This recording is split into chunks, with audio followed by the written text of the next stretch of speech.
A, B, C, D, E, F, G, H, I, J, K, J, K, J, K, J, K, L, M, N, O, P. I forgot letters. A, B, C, D, E, F, G, H, I, J, K, L, M, N, O, P, Q, R, S, T, U, V, W, X, Y, Z. Yay! At least I know something, you know? I'm so proficient in English, I know alphabet. This is funny. This is so funny. You know, alphabet called alphabet because alpha beta. Greek letters? Ancient Greek?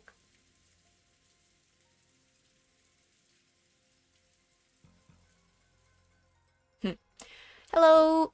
We're streaming today. Isn't it awesome? Isn't it fabulous, wonderful, amazing?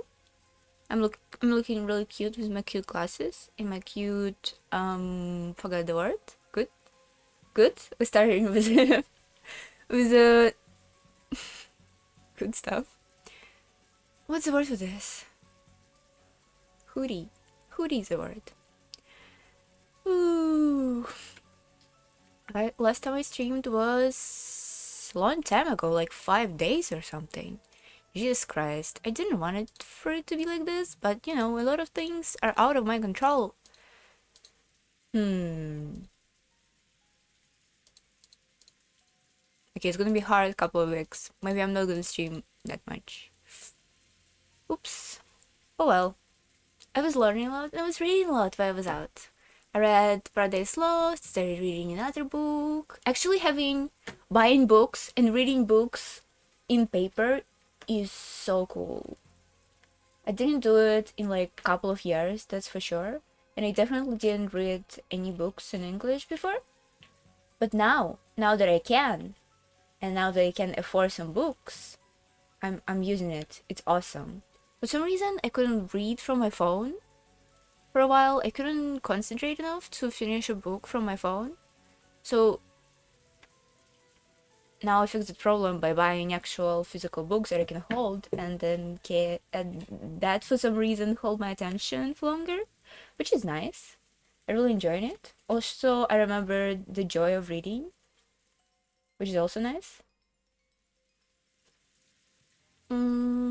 I was also learning a little bit of motion graphics while I was out. It's a project that I'm working on, even though it doesn't need advanced motion graphics. I'm still trying to get plenty used of Adobe After Effects before sitting down and actually doing the project. Also, just lazy and I don't want to sit down and work on project. I want to just learn some random shit about After Effects for now. Ooh, I don't know if I'm actually gonna finish the project that I wanted to finish this year. Oh well. There's a lot of stuff. There's a lot of stuff that I need to do for stream that I wanted to finish till the end of the year. I don't think I'm going to do it. Oh, here we go. I have it pinned in the dialogue with myself where I put all my notes. Do a thing, do a 3D model. This I'm definitely not finishing this year, even though recently I was watching one of my favorite streamers. By the way, talking about favorite streamers real quick, Uso de Pecora Live is live now, so you know, buy ticket, go watch it. Fuck, I watched the preview that was put out on YouTube. I was so excited. She's so cool. It's also so cool to see a VTuber getting such a huge, like, massive venue. I'm so happy for her. She's awesome. She deserves all it. I love Pecora a lot. As a fellow, you know, bunny girl. Oh, this one I did. I did update for my model. I need to put, like, something in here to make sure that I did it. Channel description. I did not finish this one. Uh-oh. I can see because of my phone in a place. Oops. Wait. Now I realize, how the fuck am I gonna read? Words. Okay, we're gonna fix it when the time comes. Now we're reading my list. Channel description, I did not do it. Create Twitter account, I did do it. Do cool animated BRB, okay, I didn't do it. Do start in stone screen and end screen, I didn't do any of this. Uh-oh. Well, there's a lot to work on. I could finish some of this. I could finish channel description. I could make like a title card and some little art that I wanted to put in channel description. Maybe. Fuck. I cannot see shit because of my phone. Oh, I also tried a new position for my mic. So it's actually a Jarmo position. I watched some Jarmo clips and I saw him having his mic below his face, not in front of it, how I usually do, which is kind of dumb, to be fair. But it is what it is. Well, now I fixed it. Now it's different. I feel like it sounds okay because my mic is weird and it only picks up sounds from a certain side of a microphone, which is insane. I need to move my phone. A second. Ooh, I'm getting so zoomed in. Can I see better this way? Okay, I need to move it a little bit more. Okay, this is good. This is good. Now I kind of wanna zoom out on myself. Maybe like this. Good.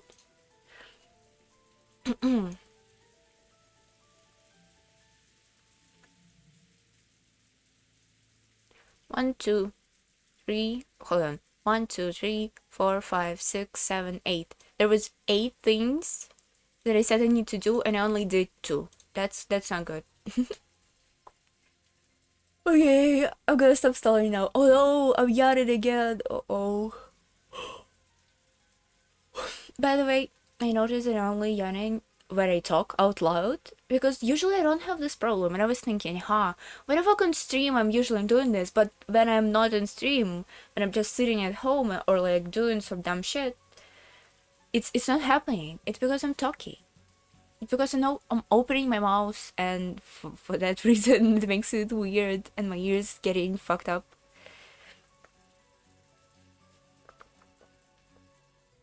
Maybe I should never, became a streamer, but oh well, it's already done.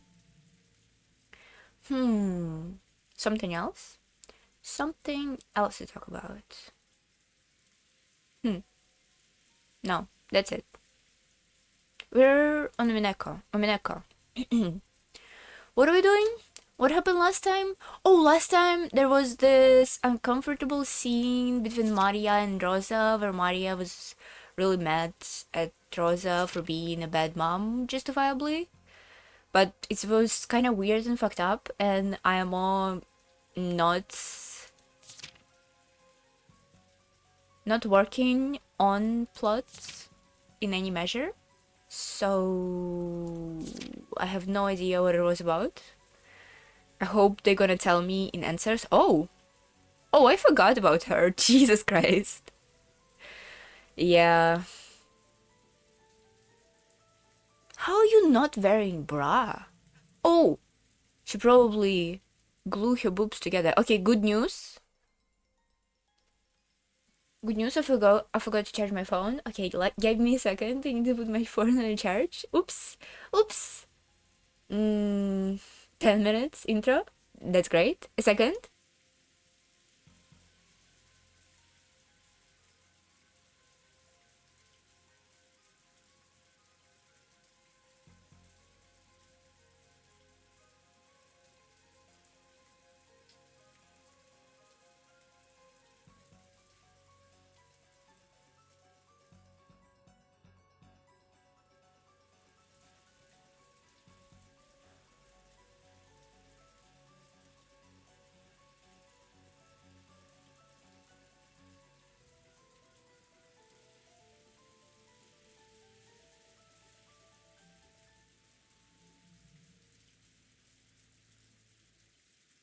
A second. I fucked it up.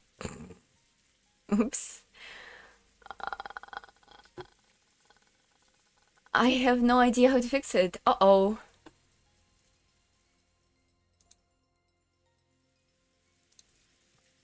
Okay. Yuppie. I fixed it. I'm sorry. Oops. That's unfortunate. Um, totally not a scuffed stream.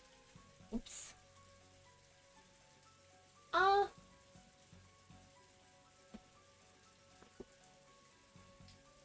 Why am I so tall now? Ugh. Annoying. Also, my camera did the frog fall from my phone stand. Oh no. Don't take care of it.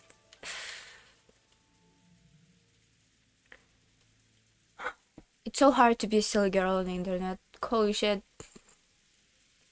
Yeah, I fixed it. Everything's fine. My mic is working. Okay. What are we doing? Umineko, blah blah blah, Maria, Rosa. Thing that I thought while I was out is that why the fuck Lambda Delta picked Angie to be here if Angie is dumb as heck? Like, Angie is not smart. Angie was given a test to study and she still didn't score it. What? Angie is super dumb. How is Angie supposed to be like smarter than Butler? I mean, Butler is not that smart, but I feel like Angie is even more dumb than Butler out of all the information that we're having in the plot. I frozen. I was frozen for a second. Oh my god. So scuffed. Okay, now it should be fine. Oh, okay, let's just read. It's not going well. Not streaming for a long time is not going well.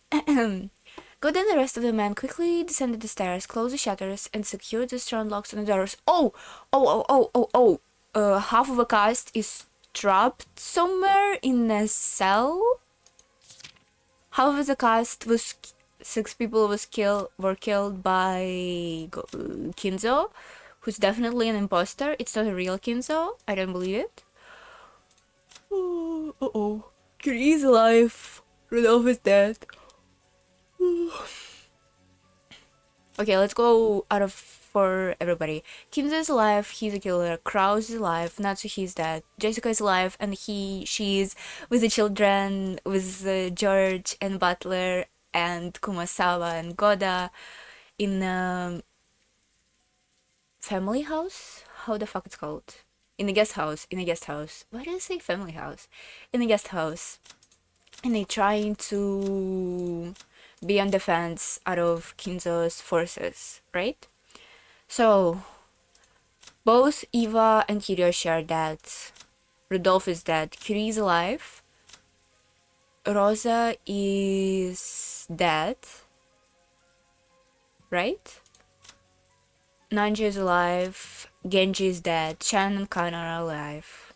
So, in the capture is now Kraus, Kiri, actually great dynamic. Or it could be at least. Kraus, Kiri, Nanjo, Shan, and Karan. Right? Did I not forget somebody?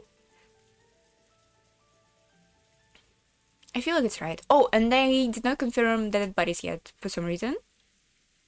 Even though almost everybody knows that those people are dead, for some reason they're still not here. Which is weird. On this side, fuck all these people. We hate them. We hate all of them. Fuck all of them. On this side, we, as a Enji, moving to Rakijima, and our auntie Kasumi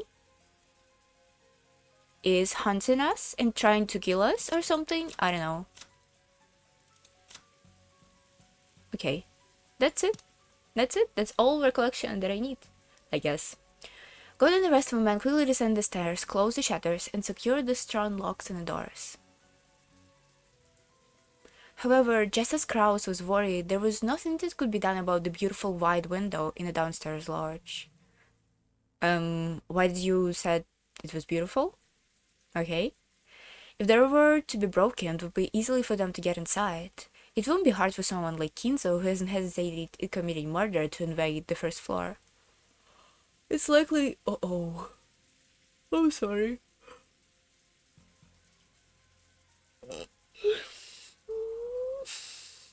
Sorry. My eyes are blocked. It's likely that grandfather and his followers will be armed. Locking ourselves in this room is our best bet, and moreover, our only method of staying locked down.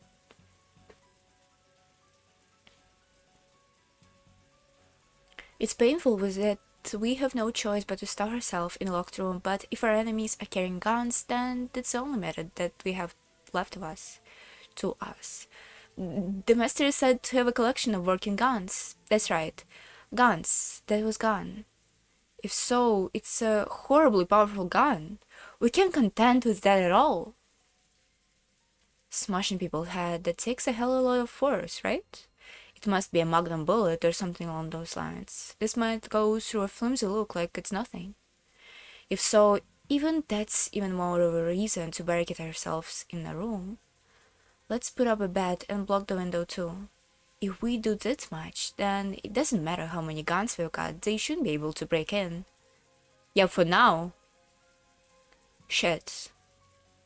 Is this passive one-sided defense all we can do? God damn him, knocking off my dad and then capturing Kirisan. Yeah, this scenario, Butler is... This scenario is fucked up for Butler, isn't it? That's the first time he's seen all these people in a lot of years, and one of them is just killing his parent and capturing the other one. God damn him, knocking off my dad and then capturing Kirisan. You're gonna pay for this, you old goat. Impossible, there's no way we can go against them. Besides, it's not just the master, he has several underlings too. There even might be even more of them. Just what are they? Butler was filled to the brim with the urge to get revenge for Adolf. Sorry. And to rush out to here to save Kiri. But just by looking at how terrified Goda was, there was no doubt in him that this would be reckless. It's gonna be hard on you too, right, Anki? And yet, we're gonna stay holed up here, goddammit. Of course I'm torn about it too. There is no way I could remain calm with both of my parents murdered. But specifically because of that, I have to remain calm. Do you think that their murdered parents would want us to die in vain? There is no way they would. They want for at least the children to escape. That's why I'm going to survive, and I will report this to police and uncover everything. Uh-oh. Famous last words? The court will avenge my parents. Ooh, believing in the court, believing in the justice system, jurisdictional system.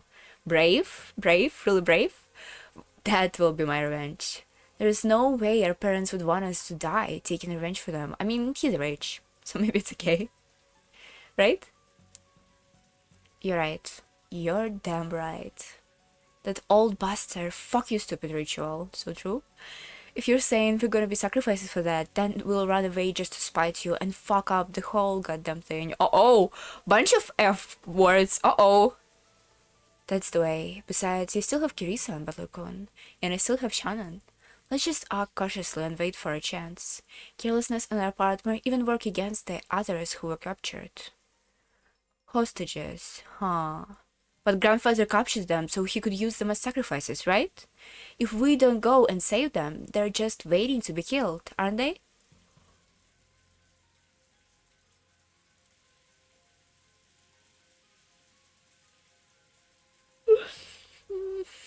Sorry. We don't even know, fuck. We. Come on! My ear is blocked. I'm sorry. It's really hard to talk when ear is blocked. We don't even know if Residention. They're behind Heldes. Neither the Cheon-kun or Kanan-kun, and of course Gora-san and Kumasawa-san. The probability that they are in a secret location that only grandfather knows of is incredibly high. Under these circumstances, endlessly wandering about is suicide. I know that. Oops. Wrong button. But still, goddammit, I would say the only thing we can do is stay confined here until something happened?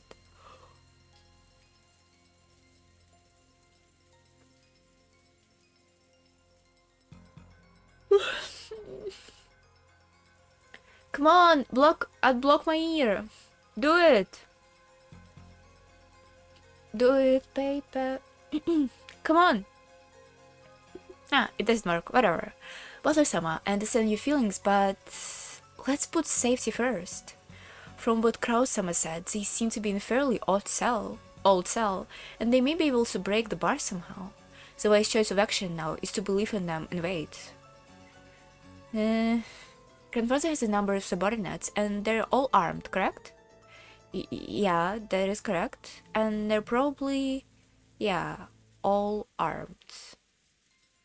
Goro had been able to say that Kinza and others on his side, but he had not been able to mention that they were mostly all young women, like witches, and committed their murders using strange magic. If he had said that, it would only have caused the others to doubt his sanity. No, in fact, he himself still couldn't understand what he had seen and was doubting his own sanity.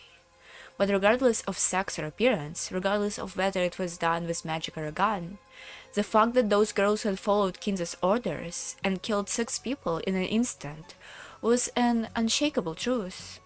If those people came to attack the guest house as well, what would happen? Just closing the doors and windows like this are surely meaningless. Oh. Please stop, torture me, just stop. Fucking large ears. Jesus Christ. Just closing the doors and windows like this were surely meaningless.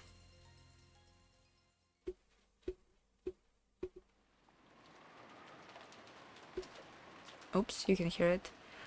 God as well as Kumasawa, the only thing left for those two who had witnessed that massacre.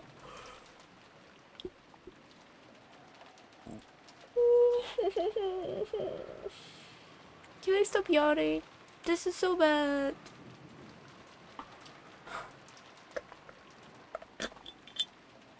Ouch.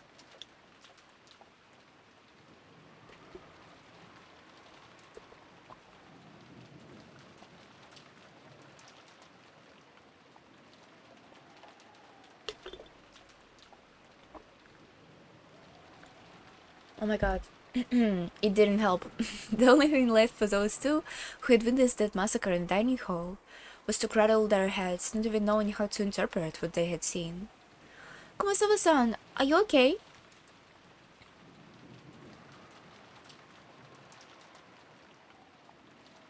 I forgot what Maria is saying. Usually. What is she saying? Want some tea? Thank you very much. Yes, thank you. I'm sorry, but may I be left with my thoughts for a little while? Maria tried to be nice, but it seemed that Kumasawa still wasn't able to clear away her confusion.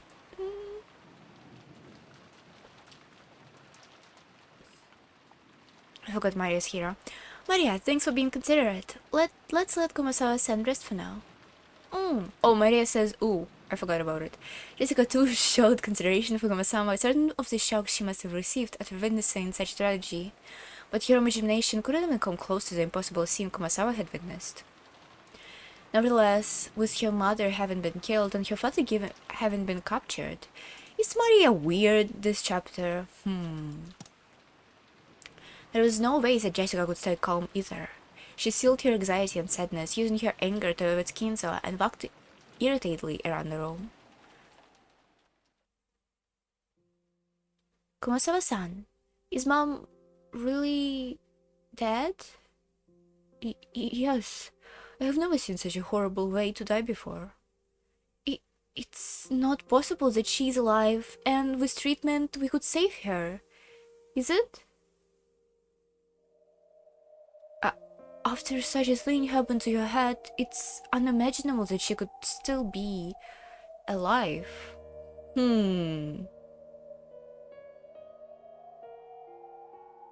they gonna find the corpses and corpses gonna be fine or something? This is weird. Something about this doesn't sit right with me. Well, yeah. If the head gets smashed, there is no way. Fuck. There is normally no need for treatment, is there? When Goda had come flying to the guest house, overcome with agitation, he had told about the massacre in the dining hall without concealing anything, except for the part about the witches and magic, which they themselves still could not believe. In other words, they hadn't even sugarcoated the cold-blooded way in which Natsuki and the others had died. It was too late now, but Kumasawa regretted having obviously said too much. However, while lightly shaking her head and with slightly painful laugh, Jessica spoke. No, if anything, I was able to stay level-headed thanks to what you told us. If you'd avoided mentioning the part about your head being smashed, maybe I'd have said that she could still be alive. Then I ran off towards the mansion straight into the grandfather, and I might have been killed. There's a chance that Silver of Hope wouldn't been fatal. With that in mind, I'm grateful. I'm deeply sorry. I apologize for not choosing my words carefully. Sorry again, no. Don't worry about it now. There is nothing you can do about Mao now, but Dad's still alive. Grandkun and Shannon and Auntie Curie and Dr. Nanja too. I want to save them somehow, so we shouldn't do anything unnecessary that might be a burden to them. The most helpful thing that we can do right now might be to wait by the phone. There could be a police call asking them to create a diversion to facilitate their escape, or perhaps the others might learn their location and call for rescue. Jessica understood that in order to act promptly when that time came, the only thing they could do for the time being was to wait in this room.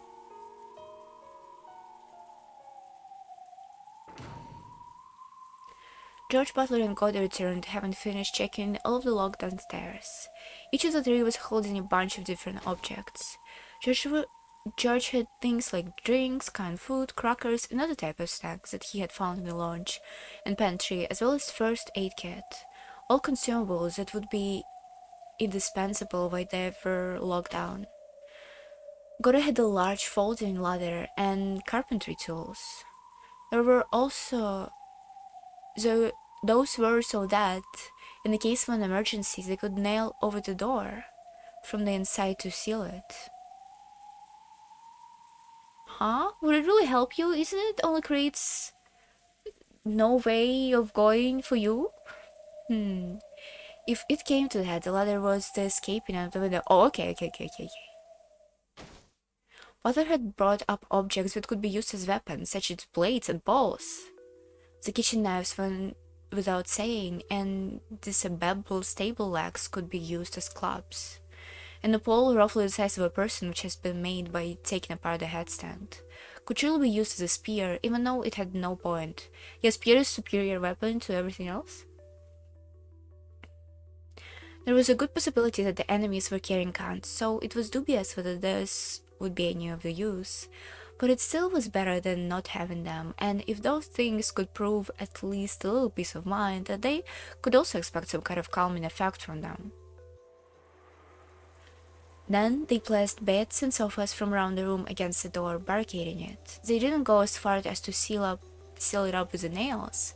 There was still a chance that Kraus and others would escape and come to meet up. They had apparently set up a barricade at the top of the stairs as well. It has been designed to create a racket, so it would work in a place of a warning alarm as well. Ooh, it's like in a Home Alone! It was apparently Butler's idea. For that reason, they turned the TV off, so that if a first floor window were broken, they would know by the sound. Once the switch had been turned off, all that is left was an eerie silence. You should play words or something. I don't know. The sound of a violent wind and rain. Were they going to have to spend the whole night in such crushing suspense? The boat was meant to be coming tomorrow morning. However, judging by the weather report, the typhoon was expected to continue all day tomorrow, and the boat probably wouldn't come. The typhoon would pass in the morning of the day after tomorrow. In other words, the boat would be coming the morning of the day after tomorrow, as in the morning of October 6th. And right now, it was the late night, October 4th. They would have to spend more than 30 hours on this island, with Kinzo turned cold-blooded murderer and his weird companions prowling about. Even with shutters closed, there would definitely be a little bit of a light seeping out. Seeping out? It might let the enemy know that they were hiding here. Butler suggested that it might be best to turn out the lights, but they had already been taken over by such ghastly feeling just from turning the TV off. There wasn't anyone who directly challenged his proposal, but then again, there wasn't a single other person who agreed to it. Can watch TV? Yeah, sorry, but you'll have to bear with it. We can afford to miss the sound of an enemy breaking in. Boring. Even though she had been told that her mother had died. Oh, okay, Maria is weird in this route. Okay. Maria alone somehow didn't seem to feel an approaching sense of danger. A second? Hold on.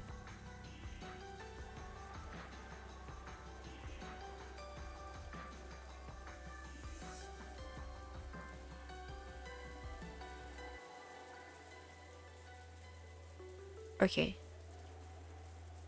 Ooh. Oops, sorry. Even though she had been told that her mother had died, Maria Alone somehow didn't seem to feel an approaching sense of danger. It seemed that she was quite displeased with having the TV turned off. Even with the bizarre situation in front of her, she can't share out sense of danger because she's so young. To bother right now, seeing that young girl act in a way that was even slightly out of place, made him feel that there was something very eerie about Maria.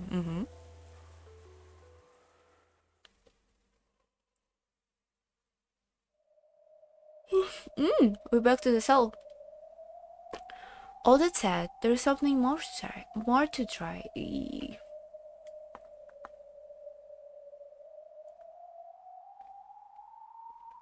Do you think we'll be able to do anything about the bars?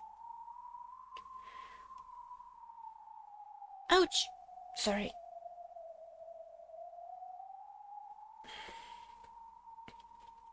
Unfortunately, they're tougher than I imagined. I don't know where these were made, but their durability is certainly up to snuff. They're truly made rather well. Kiri chuckled softly. They had no moves they could make, but the mood had calmed just a little. This place is just like where you place chess pieces once you capture them. It is true. It's kind of like this. I like the sentence. There is nothing left that we can do then? Not so fast. It's still too early to give in. If we stop thinking, we might as well get stop breathing, right? Exactly. Chess pieces taken aside may have no purpose, but there is a great purpose for them in shogi. Just one captured pawn should be able to put pressure on the opponent. Huh. I never played shogi. I watched the shogi anime though. By whatever studio, forgot the name. What's the studio? It's Bones? Isn't it Bones? The anime about little boy? And it's also like really cute or something, or like really deep in quotes because it talks about his emotions. So it's not just like a sport anime, it's also. Why can't I find the words to say it? Whatever. So yeah, anime, whatever. Just one capture point should be able to put pressure on our opponent. Should I should I learn how to play shogi, I wonder?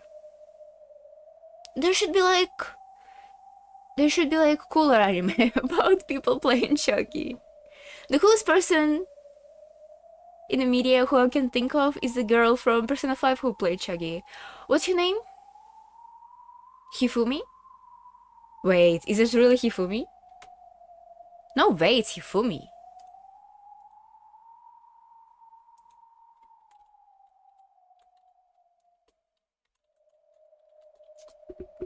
Oops, sorry. Oh, it is Hifumi! Fuck, she's so cute. I like her. I think her story kinda sucks, but I still like her. She's cute. Oh, wasn't Hifumi in Persona 5 supposed to be one of the... one of the Phantom Thieves originally? Isn't there like Hifumi concept? Yeah, I'm looking at it right now, okay. Oh, there's even like a... Is it fan art? Okay, sorry. Oops, somebody gets sidetracked. Just one capture punch to be able to put pressure on our opponent. Yeah. I see, but still, there is nothing that could be known about those bars. For us, maybe. But if we can pinpoint where this is and contact the Goddess-san, we might be able to get him to come and save us. Just him? You sure? I see. But that would mean forcing danger on Goddess-san. And I would also be worried for the children in the guest house without a full-grown adult male. If you're risk-averse, building your time until the situation improves again is not a bad idea. However, if you don't know when to cut your losses, what you have might become worthless scrap of paper. You guys, Kraus, you're not smart. Shut up, please. You're like really bad at business. And what we have is our lives. Our dignity as parents, too, right? After talking big like this during the telephone call and telling them that we'd handle it and they should stay put, we can't just start asking for help right away. That would be very uncool. Okay, honey? Giggle. At this point, friends already worth less than nothing. Why don't we put our heads together? Where is this? Is it really underneath the dining hall? Or else it is a different place, separate from the mansion? Kraus, Kitty, and Angie began to discuss their plans.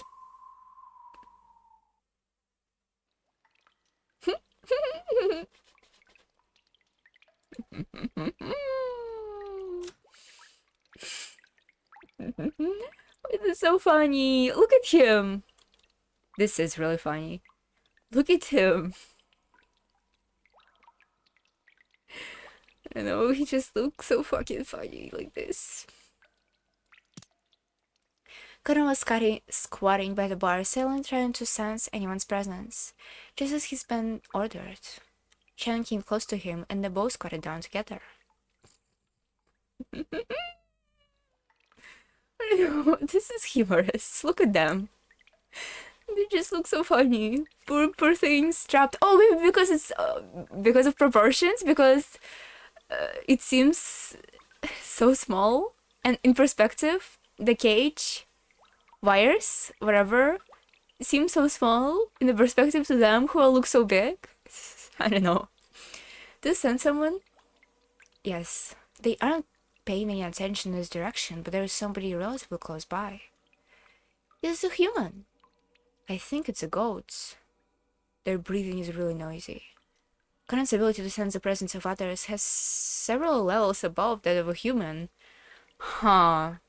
He described their breathing as noisy, but Kraus and the rest shouldn't ever pick up the slightest hint of it. Therefore, even if he had simply reported it, they would merely have doubted his ears. They got us, didn't they? It's unusual for us to be captured without being killed. This time. Honey, this time? Huh?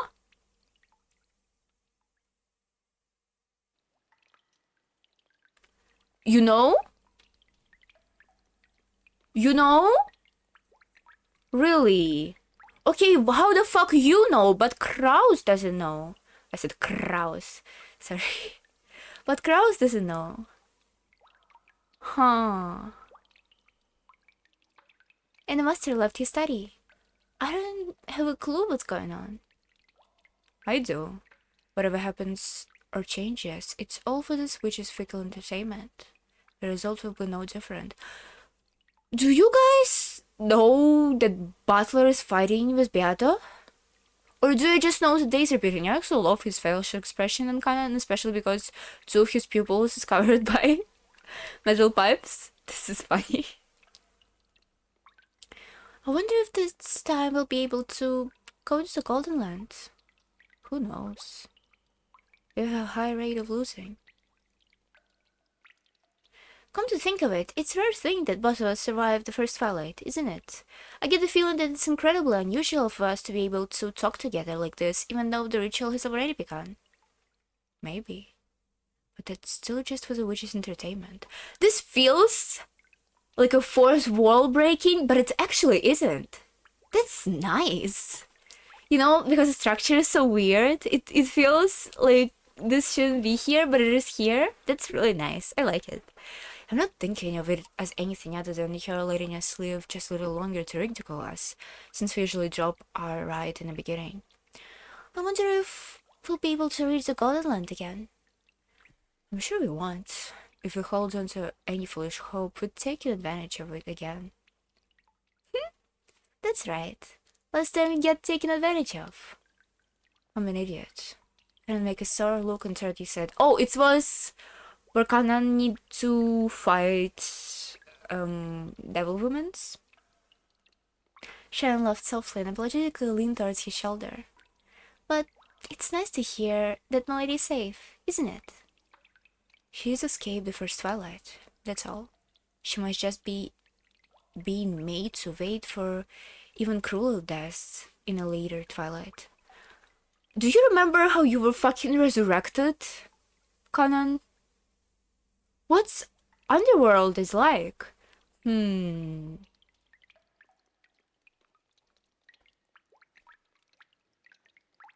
Yes, Maria knows also. This time Maria is in magician tablets. Yeah, she's here. Huh. I wonder if Maria knows. Or is this Maria is like Eva Beatrice? What about you, Nathan? Aren't you glad George was safe? It'd be nice if you two could reach Golden Land together. Why are you still onto the Golden Land, even though you know that it's not gonna happen? Is Golden Land gives you some temporary relief or something? Like it's some temporary reward that is actually viable? Valuable? Thanks. I wish the same for your Milady as well. I don't have my hopes up. It's just as you say. All that witch is doing is having fun dangling puzzles in front of prizes in front of people and watching some flounder. I'm sure no one will be able to go to the Golden Land. If I was foolish enough to wish to reach the Golden Land with my lady, that witch would find it very fun to toy with and would certainly never let us reach here. You're right. Beatrice-sama is thinking about which order of sacrifices will be the most interesting. The whole thing about them being chosen at random is just a blatant lie. It's that swiddling witch, oh my god. All that about having any wishes you want granted in the Golden Land is probably just a lie.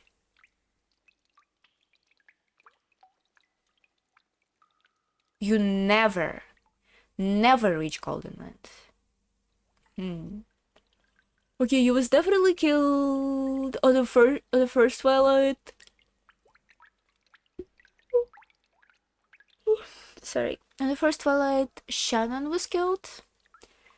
Right, because we remember George looking at her and asking, oh, does the ring was on her finger or something? On the second Twilight.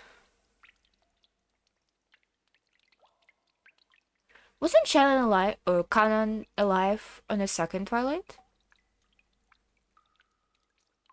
No, it was Genji, right? It was Rosa Maria, Genji, Butler, Kinzo.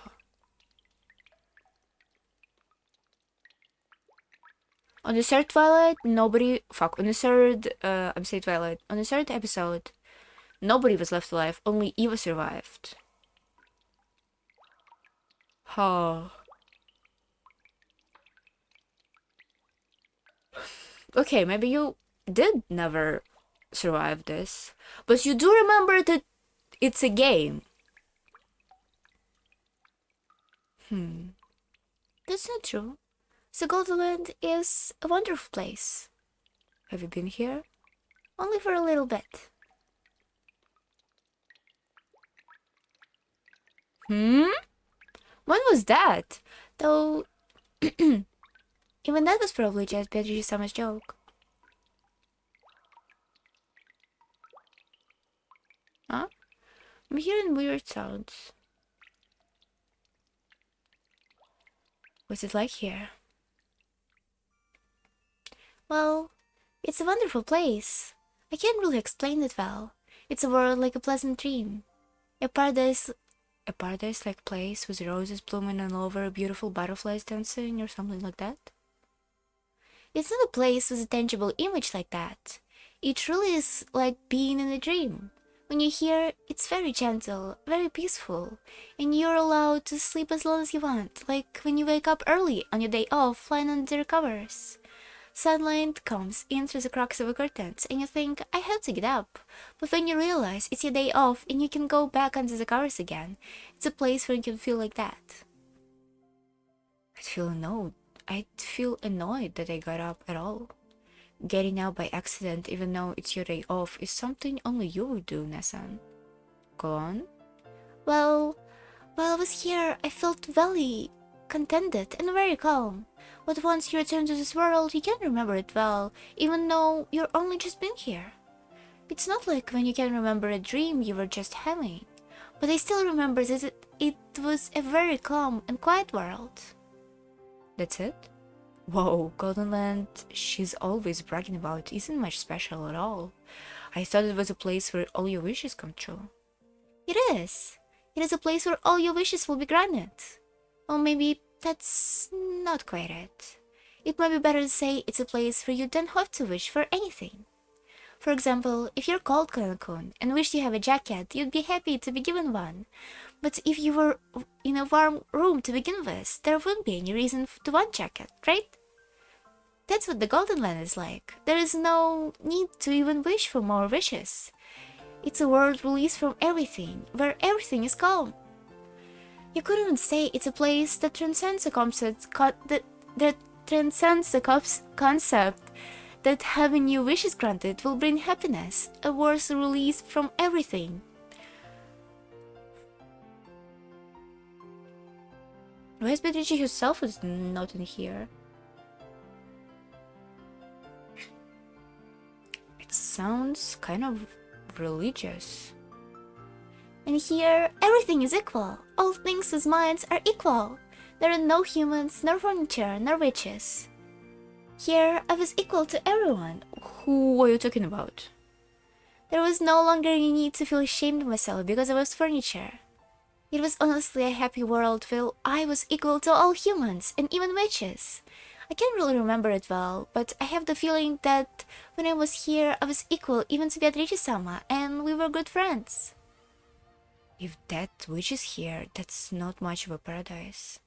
So you wanna go with a blissful golden land with George-sama? That's strange. The golden land is a utopia where you can want for nothing, right? Wouldn't you be content even if George-sama wasn't here? Ooh, good question. The Golden Land is very calm, peaceful, and everything is fair and equal. But actually, happiness alone is left out. It isn't a happy world? Of course, just by being peaceful, calm, and fair, it's an incredibly happy world. But I guess you could say it's a world of zero, where you releases from all negative worries. The human world is filled with negativity, so of course a zero world is incredibly happy, but it's still zero. That's asking for a lot, isn't it? It's something like this. When you're not enough on your quiet holiday morning, if a person you love the most is next to you, then they're holding your hand, that it can become an even greater, more wonderful happiness, something like that. Oh, it's with Shannon. Oops. Sorry, Nessun. It's horrible with analogies. I'm just stupid. So, to you, the greatest happiness would be reaching this world together with George-sama. Yes, and I'm sure that for you, it would be reaching the world together with Milady. The two will be released from their worries in a fair world. It feels like I'm being indoctrinated into some kind of strange religion. Imagine something more worldly. A world where we would be given magic medicine, and that would make us born again as humans, or something more like this. If you go, you'll understand. If Beatrice-sama really is a fickle person, then surely someday she'll let you get a glimpse of it too. Uh-oh. Sharon is not in illusions that it's gonna continue. Uh-oh. Then you'll be able to understand my example. Well, I'm not holding my breath. At any rate, it seems like the game over for us this time already. Maybe we can do better some other time. You're right. If we have some strange hope, Beatrice-sama will take advantage of us again. It might be best for us to just stop thinking and entrust ourselves to fate. You guys suck. We just need to be simple chess pieces. No matter what we think or don't think, we can escape from the witch's chessboard. Our role is now just to wait and see how we'll be tortured to death. For us, the dream of a golden land is too unavailing. You're right. Sorry. Conan shrugged his shoulders, then told Shannon to leave him alone because she was interfering with his duty, distancing himself from her. Realizing her thoughtlessness in bringing up such an appropriate topic and insisting her in canon. Shannon bit her lower lip and stared at the ground. She wouldn't bother him anymore. She went off and squatted in a corner by herself. At this moment, Canon twitched. It was like the ears of a cat when it reached to a faint sound. What's wrong? Shh. Crow-sama, somebody's coming. What? They ended their conversation and stained their ears. For a while, they couldn't hear anything, but before long, they were able to hear the sound of a large group of people walking. So, they're calm. The time of reckoning is upon us, or else our first and final chance. I shall talk to Kinzo-san. I will try to find out where this place is somehow. We're counting on you. During the last phone call, Kiri has asked what the time over the guest house was. It had been the same as her watch, and by this she learned that their watches hadn't been set back. Oh! That's clever. It wasn't just the clock on the walls in the guest house. Several people's watches, including George and Kota's, had matched. If that was the case, then after the massacre in the dining hall, they had been transported to the dungeon in only a few minutes. Not enough time had passed for them to be knocked out and carried away. Then, were those really pitfalls mean that this was the area directly under the dining hall? For some reason my Twitch window went all black. Okay, that's fine. All I could do was pray that Nanja could find out where this was. They're coming. They're probably 4 people. The master and 3 of those who appeared in the dining hall. Okay, good. You come back here as well now. We'll deal with the rest. Shan-chan, sorry, but can I have you sit by the phone? Hide it with your skirt. Ah, yes! The close-ups. Okay, the presence came closer, and there was the sound of a heavy door being opened at the other end of the corridor. The light they were apparently carrying illuminated the dimly lit corridor, stroking the wall with rather sharp shadows. And then the light from a lantern they held lit up the prisoners through the bars. The bar's sharp shadows divided them up lengthwise. There were 4 figures here. It was Kinzo, Renault, Virgilia, and Gaab. The head of the Shirimiya family, Lord Goldsmith. Everyone, your silence, please. Goldsmith? It's father's bad name. He always signed it when writing those bizarre grimoires. Kinzo made English style? Shouldn't it be Gold Warehouse? Uh-oh. Okay, he's creepy as hell. He's even creepier for some reason behind the bars. Uh-oh. It's as if the only thing that separates him from killing me is like the bars, which I'm really grateful for.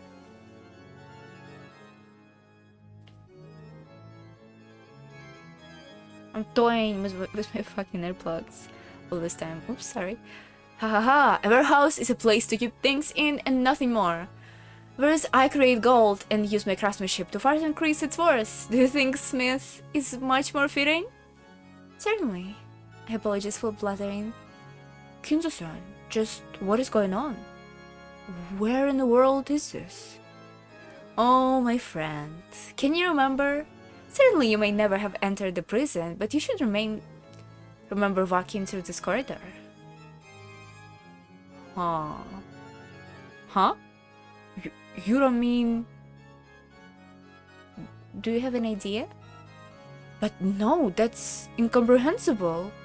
Firstly, he fell through the pitfall, and furthermore, we were locked up in here only a few minutes. Not only is the distance too great, that's physically impossible. For a human, right? Okay, Ojo-sama voice. It was higher, right? It was higher voice. Father, is this dimension? To think the dimension hidden underground area like this? Kraus. Wasn't there a place whole existence you all whispered of and which you follow after me numerous occasions trying to find? This is that place. No, to be corrected, this is under that place.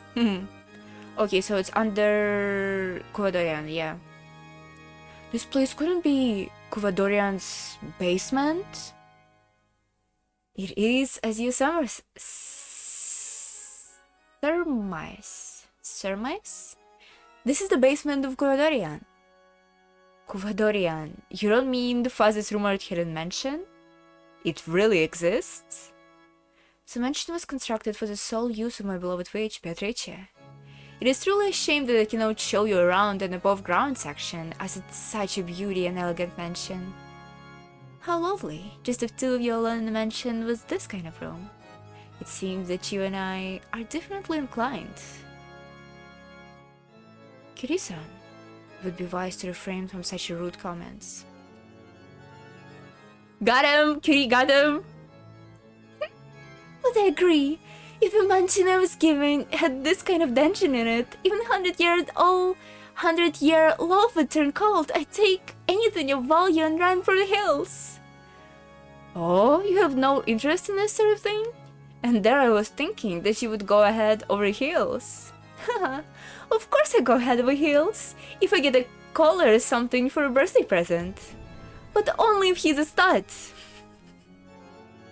She's so insane. Quiet. Don't you need a gag more than a collar? Oh, even that's set off limits for you? You're such a lucky... You're sure and pricky, Leah. Who the fuck is Leah? Virgilia? Oh, Virgilia Leah. Okay. Who gave you permission to shorten my name? Enough, you noisy woman. Are you telling me that you like to be locked up in the same cell? I apologize, my lord. This old body of mine would not be able to stand such a cold prison. Virgilia quickly apologized back. Gallup merely laughed together with Ranulph. It was like she was saying that she wouldn't be captured, or else that even if she were to be captured, it would be meaningless. A prison is a place where the capturer cannot escape from. This implies a strong will and love to not let go for a lifetime. A woman who could give up on if she ran away is not worth the word love. Oh, he's being fucked up again. A woman who makes you fall so madly in love that you don't want to leave her, escape to the point of binding her in chains. It's only upon reaching this level that it becomes a love worth sacrificing my life for. That's really yikes. I will not ask you to understand. I cannot be bound by anyone and will not be bound. I don't want to be loved. I want to love. I feel the same as you, Goldsmith. That's why I understand the madness of your love. Your voice is awful. Love and madness are two sides of the same coin, or so they say. How bothersome. But learning where we are so easily was a big step. We'll ask the details later, but it seemed that you know about this place, right, Dr. Nanjo? Kuri, can you shut up? This is not the time to be talking about this. Can they go away first, and then you're gonna discuss it? Yes. If that is corridor, the underground passage beneath Kuvadorian, then if we go straight here, it will become a long tunnel. And if we stay on that, we should be able to return to the mansion. Then, if we could just do something about these bars, we could go home. Are you insane? Kiri, shut up! Father, what are you planning to do with us? As I've already declared, you are sacrifices for the later twilights. There are conveniently 5 of you here. You'll be perfect as a hostages for the 5 gougings. I see. Then it's fine of reckoning for us, then? Eventually. That's not why I'm here this time, so relax. Besides, I believe I said it already. If one of my grandchildren is deemed suitable to inherit everything from me, then the ritual will be called off. In other words, your lives will be spared. What are you planning to do to the children? To see if they're suitable to be your successor or not. I shall give them a test. If even one of them can impress me, I'll call the literal off. Is it gonna happen? Is Butler gonna be the one who's gonna succeed or something? And if there isn't any more suitable, what are you planning on doing with the children? There is no need to worry about that. After all, you are the ones who will be made into sacrifices first. Anything after that should be no concern to you. You simply need to practice your fates in hands of your own children. Your children, the fruits of what you birthed, taught, and raised. They should truly be the most suitable to entrust with your fate. Don't make such a word face, Kraus. Believe in the daughters that you brag is worth 10 billion yen. Exactly. Children are the fruits of their parents. Oh, he's making a face again. Worthy of entrusting with their parents' fate. And father, they do no place even to you. This woman has guts. What a waste on Rudolph. She does. It is awesome. Kiri-san, it would be best not to aggravate him too much. I agree. Let's bear with it for now. That's right. After all, we are simply fish in a chopping board. There is nothing more we can do. Except insult me in such a vigor. I don't dislike that kind of woman, you know? Beatrice was the kind of woman too, in the beginning. My lord, let us get to the main topic. We've been getting derailed for a while now. Oh yes, there it was. Sorry, my friend. Well then, let's go to the main topic. For that, I prepare a phone. Shannon, very shrewd of you. You don't have to hide it any longer. I had put it here. Oh, she was literally on the part of the background. That's funny. Okay. Well, my apologies. Shannon quickly withdrew and the telephone was revealed. Kraus, call the grandchildren in a guest house and tell them of a test, of the start of my trial. With a gesture that seemed to be saying, go ahead, Renov urged Kraus to pick up the receiver. And if I say no? And why do you think you're positioned when you can make a deal? If you don't call, then the grandchild won't be able to give it a chance. The Shiramiya family will end here, and I'll turn you all into sacrifices right away. You'll be lucky to become sacrifices right away. Don't you think it would be more pitiful to watch the children be made into sacrifices first, before your very eyes? Gop. The master is the one who decided the order of the sacrifices. Keep your opinion to yourself. Leah, you just tired of shouting my name and failed. Did you? I did not. And I told you not to shout my name. Women truly are noisy. Good one, guys. Good one. Bars appeared? Oh, that's it? Okay. Fuck, I'm bad at reading today. I'm sorry. October 1988. 1988, 10th month's world of 12 months later, chapter called My Mission. The clinic that Nanjo had opened and later passed on to his son still exists on Nijima. Oh, really?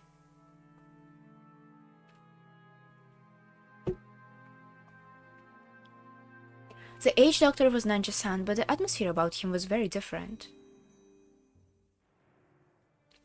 I'm truly sorry to say that after you have come all this way, but I have nothing particular to tell you. Nanjo-san spoke very indifferently.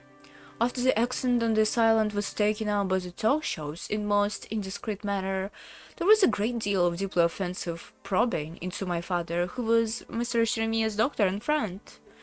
All of it was without proof, and also denied all of my father's previous achievements. I still feel a great deal of resentment towards all of that. I think that's understandable. It's been pretty much the same for me. Constantly since I was 6. True. My apologies. The doctor finally remembered that Angie was also a victim, exposed to the same curious eyes as he had been. In that case, you can probably understand why I want nothing more to do with this incident. That was an unfortunate accident. The only ones who want to make a fuss about it being a crime and irresponsible TV shows and magazines. I am more than fed up with their attitude.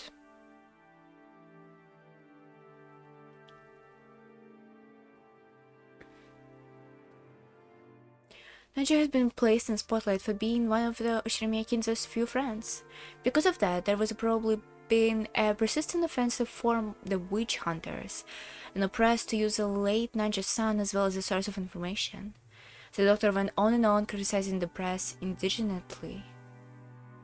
I really understand how you feel. My personal life was put under surveillance, and I had no privacy, no portrait rights. Heck, I don't know even if I even afforded human rights. So I deeply empathize with your pent-up anger. And for that very reason, I want to know, more than anything else, what in the world was the incident that so thoughtfully ruined my life? That's why I came here. I'm a related party, just like you. Not a magazine columnist or interviewer. Please don't get the wrong idea. I didn't come to do this for fun. And I'd very much appreciate if you stop looking down on me. If we are going to do a comparison of those of whose life was most screwed up by the incident, you won't even come close. He spoke sharply. Never having imagined that he would be taken aback to such a forceful manner, the doctor couldn't help but fell silent. From Angie's perspective, the doctor was whining about absolutely nothing. Oh, Angie's a bitch! She really wanted him to pack in his patronizing attitude. It was about time to make him understand how many days has passed for her before arriving on this island. The doctor realized that he had misspoken and remained still for a while, looking uncomfortable. I know it's probably painful to remember what happened at this time, but if there anything you do know, please tell me, no matter what it is. Of course, I'll tell no one. I visited here today to bring some closure to my life. I'm 18. What incident took away 12 years of my life, and will probably keep on taking. I was thrown into the darkness when I was 6 years old, and I never gotten out. Are you still going to tell me I have no right to know? No, I'm sorry. It seemed that since all the others who came were ill-natured folk, so I instinctively put up my guard. I apologize for my rudeness. Alright. If you swear not to breathe a word of this to anyone, I'll tell you everything. Thank you, Doctor. Then, if you would, please tell me anything you can. As you know, my father was not only Mr. Shiromiya's personal physician, but his friend through the game of chess. That relationship was very long, stretching back to the time where Mr. Shiromiya moved to Rokujima. Just how close were they? Considerably, it seems. It seems that their connection through the chest led my father to stay at Mr. Shiromiya's mansion quite often. I am not sure if it's right for me to say this, but Mr. Shiromiya was extremely moody, and my father was an exceedingly magnanimous man who excelled in interacting with people like him. It's not hard to imagine that he was a rare friend for the isolated Mr. Shiromiya. The day was the day of a family conference. The Shiromiya family conferences are said to have involved harsh questioning from Shiromiya Kinzo over how its fortitude would be put to use, almost like a financial conference. So Dr. Nanjo had gathered a trust so that he was asked to attend even that? My father was a simple doctor. I cannot imagine that he was in a position to advise on asset management for a millionaire family like those Shiromiyas. He was most likely called here to assist because Mr. Shiromiya's health was not at its best at the time.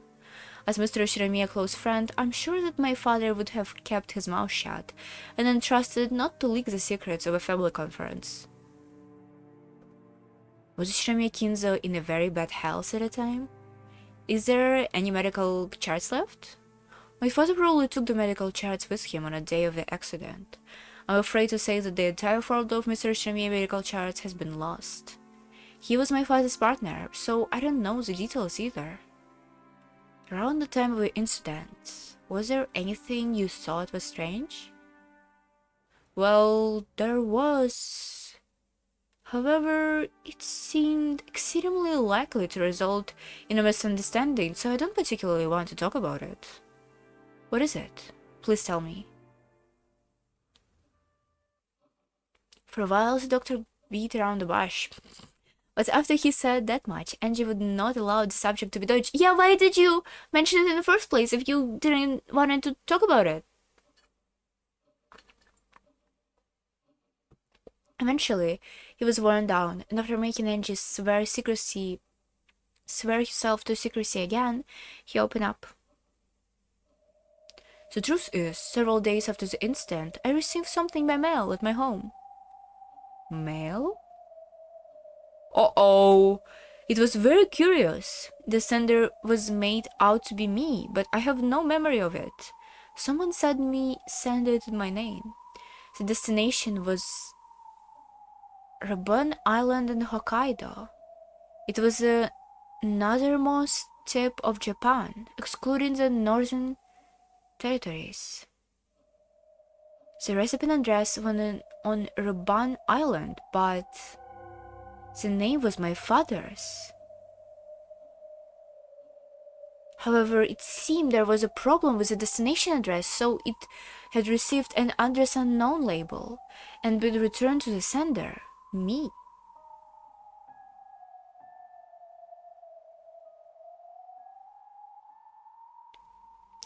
It was truly a strange tale. Nacho-san's name was written as a sender. However, he said that he hadn't mailed the letter. In short, that means somebody... Okay, I'm cringe. I literally got chills for some reason. I'm really cringe, I'm sorry. In short, that meant someone had sent it using his name. I'm an empath. The destination was Nanji Terumasa on Hokkaido's Ruban Island. But there a lot number written in it didn't exist, so the local post office had been unable to deliver it and instead sent it back to the sender, Nanjo-san. What was inside? I truly ask that you keep silent about this. I am by no means pleased to receive this. Even so, I can hardly throw it away. The doctor stood up and headed for the bookshelf. Oh, it's here! Here, a dozen of dictionaries that could only have been ornamented were lined up one after another, asserting in the strongest way imaginable that the owner was an intellectual. Oh my god, literally me? Then he pulled several volumes out of from here. A large brown envelope has been hidden behind them. He took it. It tossed it onto the deck. It had been carefully sealed with an adhesive tape, and its faded color and dryness found... I'm gonna yawn. Uh-oh.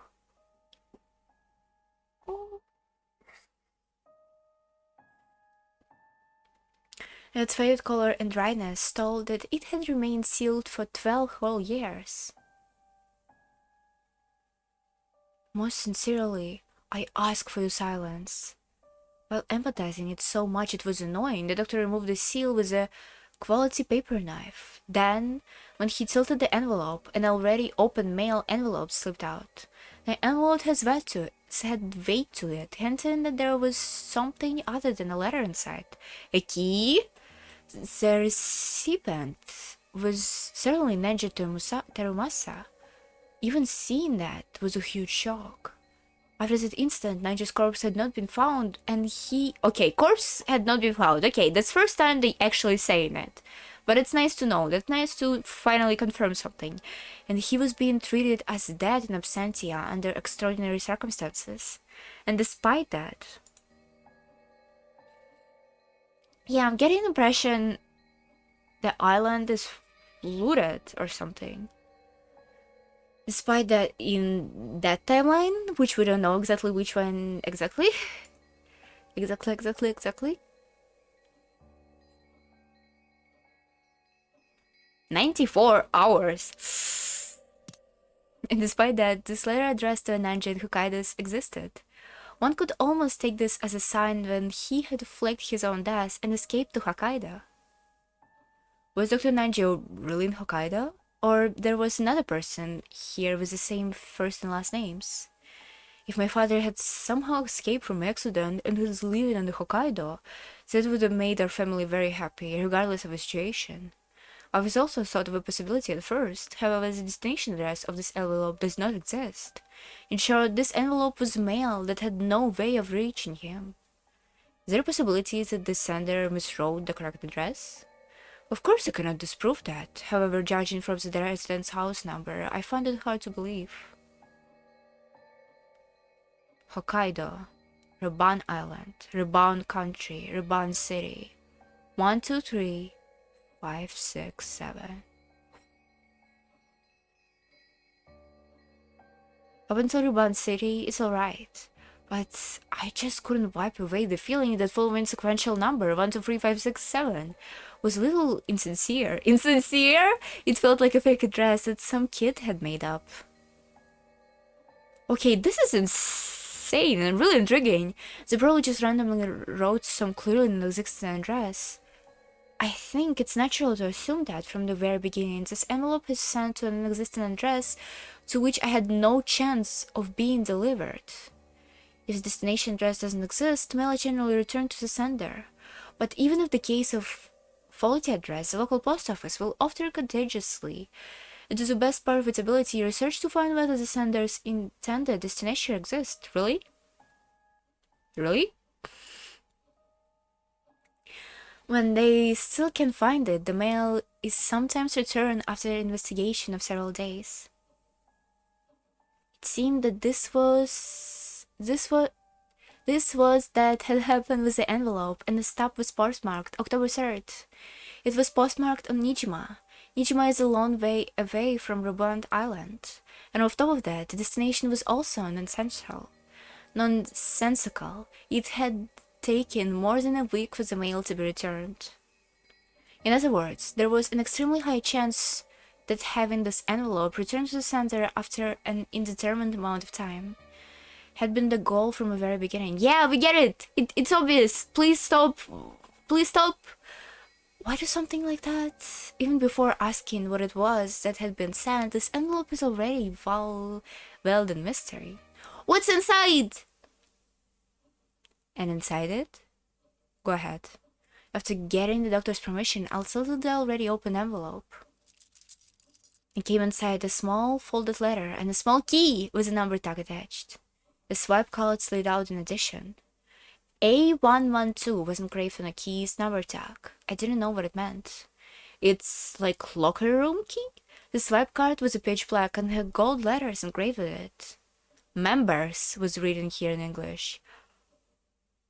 What is this? Huh. The jet black gold dial card design made it feel like something very high class. But of course, I didn't have a clue what kind of card it was just from that.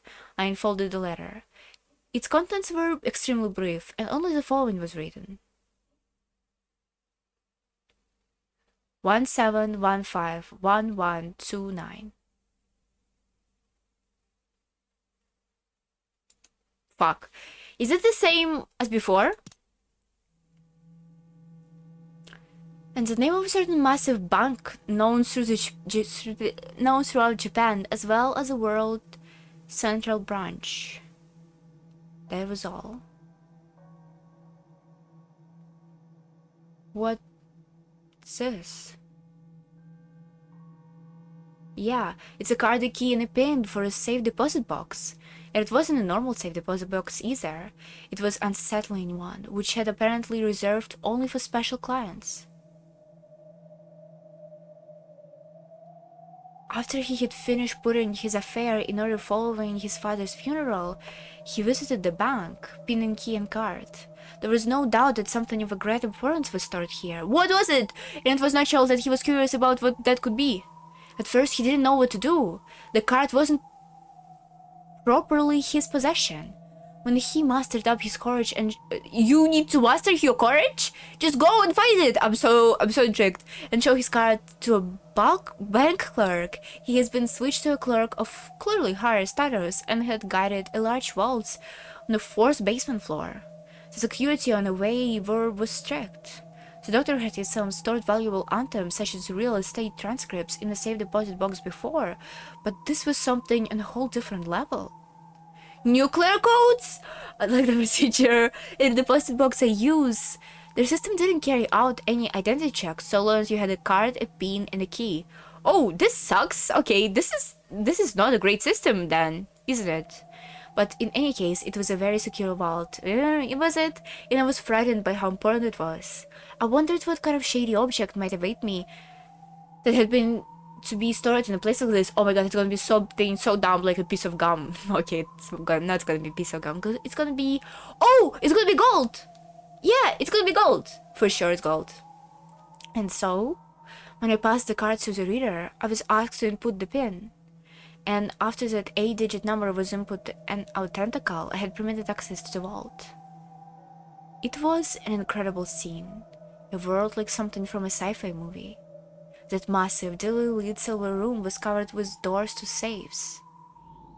He entered the room along with a clerk. As soon as the card was read, the vault he had rights to were apparently determined, so that safes he could open were lit with green light, while those he couldn't open were lit with a red one.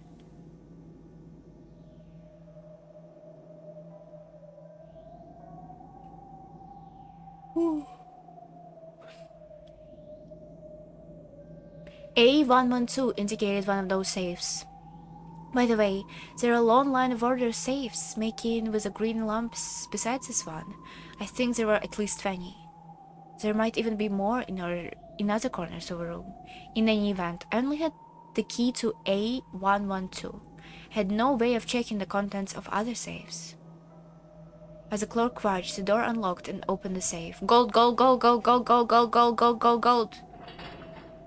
Then he did a safe driver like a cabinet opened, and an expensive-looking duralumin case showed itself. This was carried into a separate room, where for the first time, and Clark left, and he was introduced to the contents. And the contents were... cash. Okay, cash. It was right after a funeral.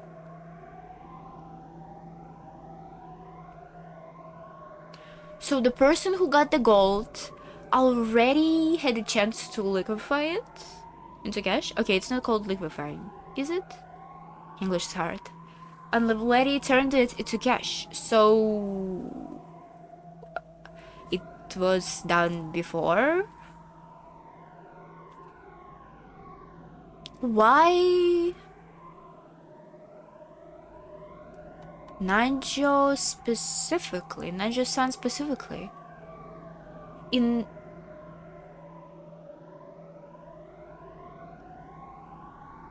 everybody else died. I wonder... No, all servants are from orphanage. Maybe Goda's parents got something? Or Goda's like sister or something? I don't know. Some Goda's relatives got some cash too? That's weird. Okay, so at first I thought it's actually Nanjo escaped and did it, and Nanjo is guilty, but maybe it's just Eva making amends or something. Ooh. Cash? How much? I've heard that pack of 1 billion yen in fresh banknotes is precisely what centimeter thick. Since those were packed tightly into the duraluminum case of such size, there were probably 100 million total. I don't know, because I didn't count. I didn't even touch it with my hands. I released it once. This was dangerous money. It isn't normal to store a whole 100 million yen in cash in a safe like that. Case it all. It's much easier to deal with it if you deposit it in the bank account. Yeah, and turn it into a number. The very fact that they were unable to do that made it clear that this was something wrong with the cash. My mind went blank, and I instantly realized that I must not get involved. You didn't use it at all? Yes. I locked it straight back up, returned to its original safe, and left. I have thought about throwing away that key in a card, but I have no idea what might happen. For that reason, I've been hiding in the back of a bookcase, a secret from anyone, for a full 12 years. I still don't know what kind of money this was. Could I borrow this envelope? No. Please just view it here. Alright. Then, if I may, there is something I want to investigate. I took Onashi's grimoire from the knapsack and set it down. Then I opened to the page with a paragraph Beatrice has written to Onachan and compared the handwriting in both. Yeah, the characteristic handwriting was unmistakable. The one who sent this 100 million yen in cash was Beatrice herself. But what is it? Something's bugging me. What is it? What is it?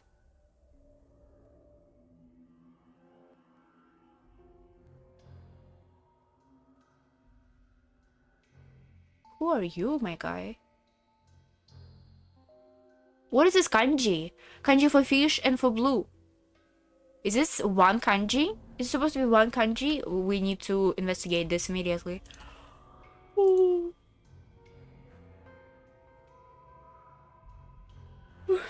Sorry. Google Translate. The only way you can write kanji with your mouse. Gimme. Thanks.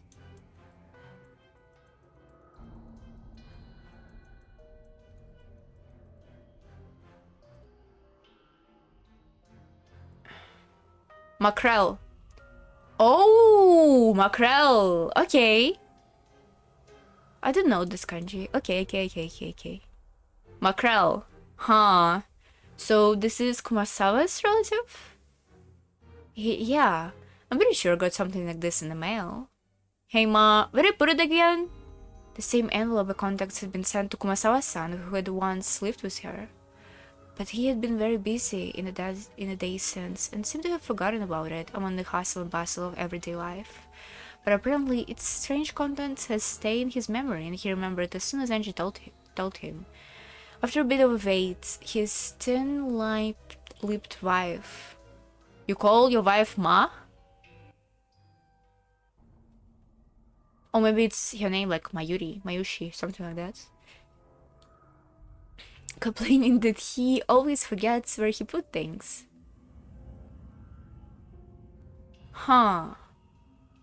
The modus operandi for the sender and recipient was exactly the same as for Nanji-san.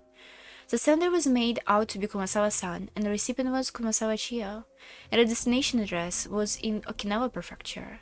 Okinawa Prefecture, Yanayama Country, Yonaguni City, 123-415167.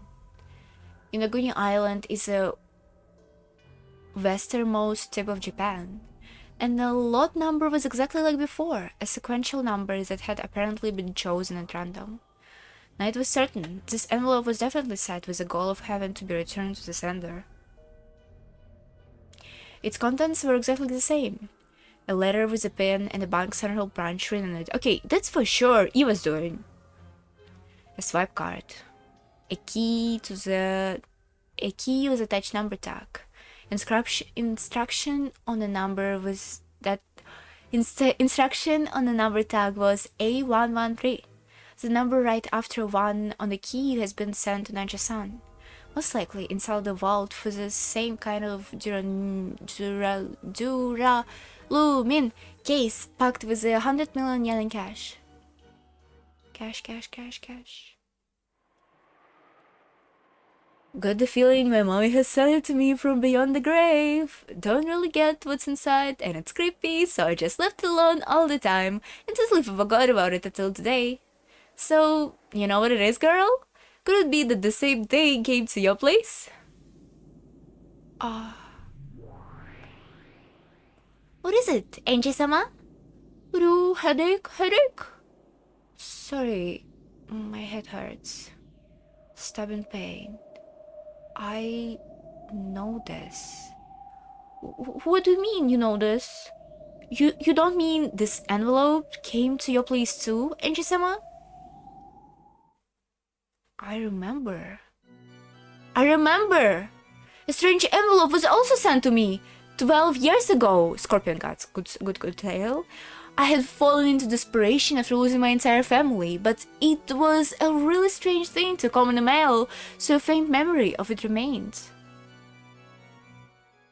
It was a strange letter which I had no memory of sending, but which had made as a sender. But which had me as a sender. I forget the destination address, but the person it had been sent to was Ushiramiya Rudolph, my father. I remember that I got this letter I thought was from my father who had died. I opened it up and found a key in a card that I didn't really understand. I remember being really confused. So it's not Eva? Maybe it could be Eva. I felt let down and threw it away somewhere, I think. Where did I put the envelope? I probably lost it somewhere in the chaos that followed. By now I have no way of checking its contents. But somehow I think I can guess. I'm sure the contents were the same. Without a doubt, there must have been a key and card and a note with a pin inside the envelope. Beatrice! What was she trying to do here? So did she hand out this stupid money to all surviving relatives? I won't forgive you for mocking them even after their deaths. Uru, Angie. Sakuta acted nervously. As I looked at his worried face, my agitation began to cool off bit by bit. I'm sorry. My hatred for Beatrice isn't anything new. I'm just surprised and angry to find out that I had connection with a witch already on this day, at the age of 6. For the past 12 years, you have been enslaved by Beatrice's Summer's curse. This might be proof that this really was a curse. Please don't fall apart. Part of this journey could be to break through that. That's right. Just letting the blood race to my head won't get me anywhere. Got to think calmly. What's going on? What's the meaning of handwriting out of 100 million yen to each of our relatives? Was she trying to provoke us? Damn that Beatrice. Okay, so if we nice about it, probably Eva felt guilty for whatever happened on the island, for the accident that she was the only one who left alive, and she sent money to all these people as an amend.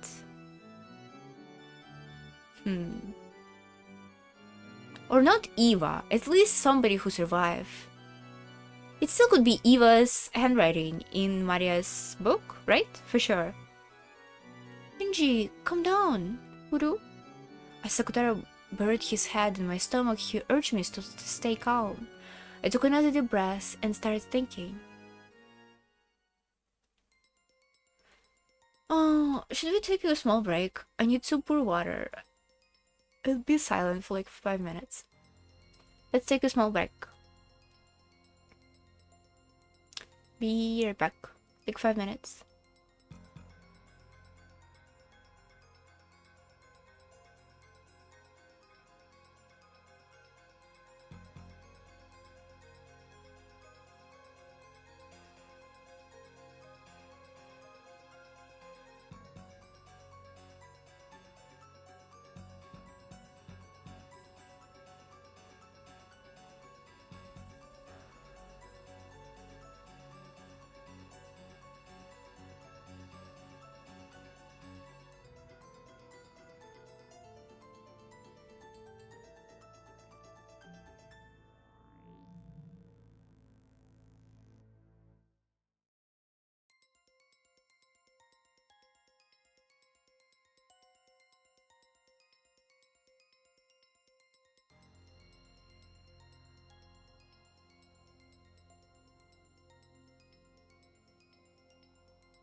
Wait, did I mute it like this?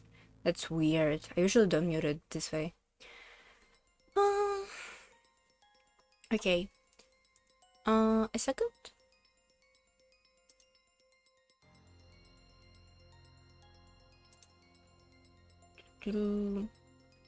Hour 36.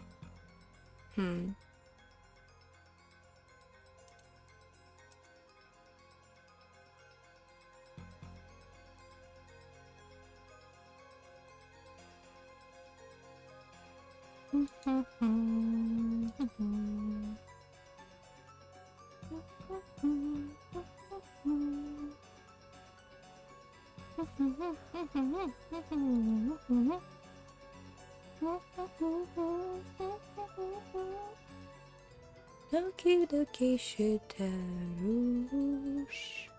Ikimasu yo.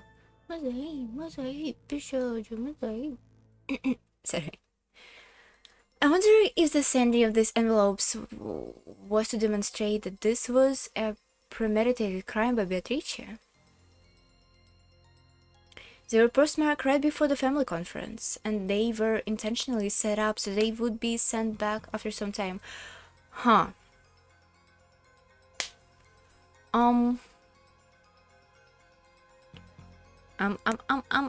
have a question. Can Angie look up into who made those bank accounts? Into banks?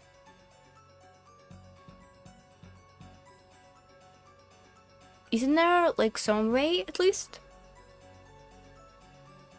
Maybe she could find a private detective to look in specifically this matter? They wanted them to arrive after the incident, is this it? Yeah, that's what it implies, but it still leaves me wondering a little. Why such an uncertain method? Uncertain? Yeah. After all, you can't even guess in advance how many days it would take the mail to return. But that's the point, I guess. Normally, you can't even guess the amount of time it will take for the receiver post office to do the research, make a determination of what now received, and send it back. Yeah, now that you mention it, it'd be more certain if they set an arrival date and mailed it that way. Uru? Maybe, but still. If they mailed it the day before, then no matter how quickly it returned, it would probably have been arrived no earlier than Monday. I wonder if they wanted to make it seem like a letter from the dead. A letter from the dead, you say? You're right. That surprises you and makes you feel horrible. Some mail with your dead family's name written on the outside in the large letters get thrown to your mailbox with an ominous label being attached. However, it doesn't really make sense to me. I would have mailed it to arrive on a specified day. I just can't understand why someone would allow the insecurity of it possibly arriving on a day they weren't anticipating. Huh? I don't get it. Uru? But it really does sound like Beata to me. Huh? You know about Beata? Well, I only talked with her a little, but somehow I can tell that Beata would do something like this. Can you imagine that too, Maman? Beata likes prank like this, right? Yeah, that might be true. I wouldn't put it past Beatrice someone to try a vicious prank like a letter from the dead. No, just this part. Beatrice would find it more fun to do it in a way that was a little bit uncertain, but instead of fun that was absolutely certain. She would find an uncertain method more fun?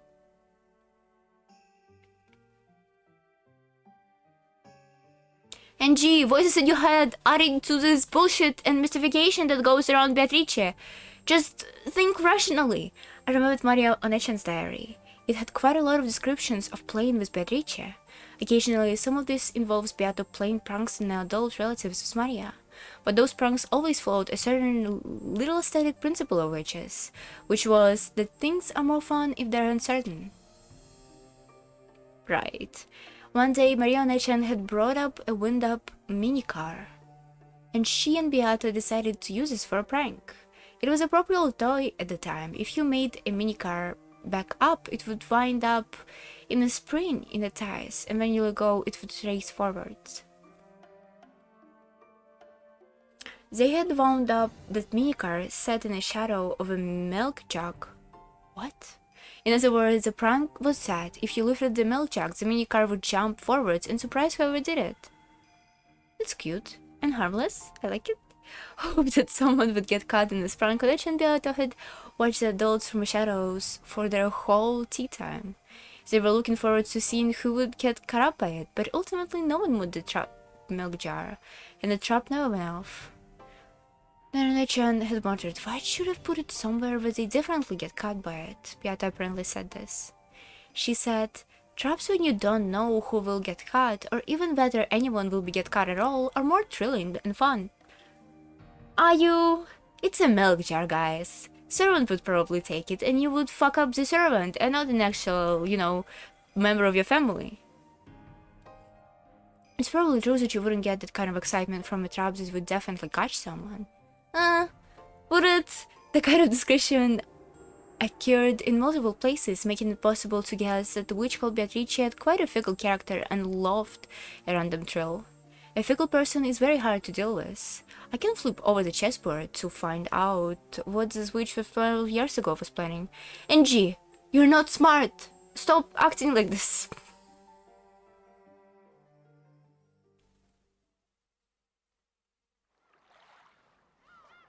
And Angie thought these things over. Her gaze wandered from place to place. Then she suddenly showed interest in the wall. There are a huge number of photographs for hanging. Many of those commemorative photos from when Kumasawa got together as a family or went somewhere to play, and Kumasawa herself was in many of them. She was still with a smile that made it so you could almost hear her light-headed ho-ho-ho laugh. It's a distant memory, but I do remember that she was definitely this sort of cheerful old lady. Did you notice anything different about Kumasawa-san in the day leading up to the incident? Nope. She looked the same as ever, grumbling about how tough the family conference was and how it put her on edge, same as always. What's this? Among the numerous frames, there was one that had something other than a picture of people in it. It was a photograph of an enlarged relief of a door from a Western-style house or something. I couldn't see any interesting subject in particular, which actually bugged me a bit, as I wondered why anyone had gone to all the trouble of taking it. As I got closer, I realized that some text had been written in pen.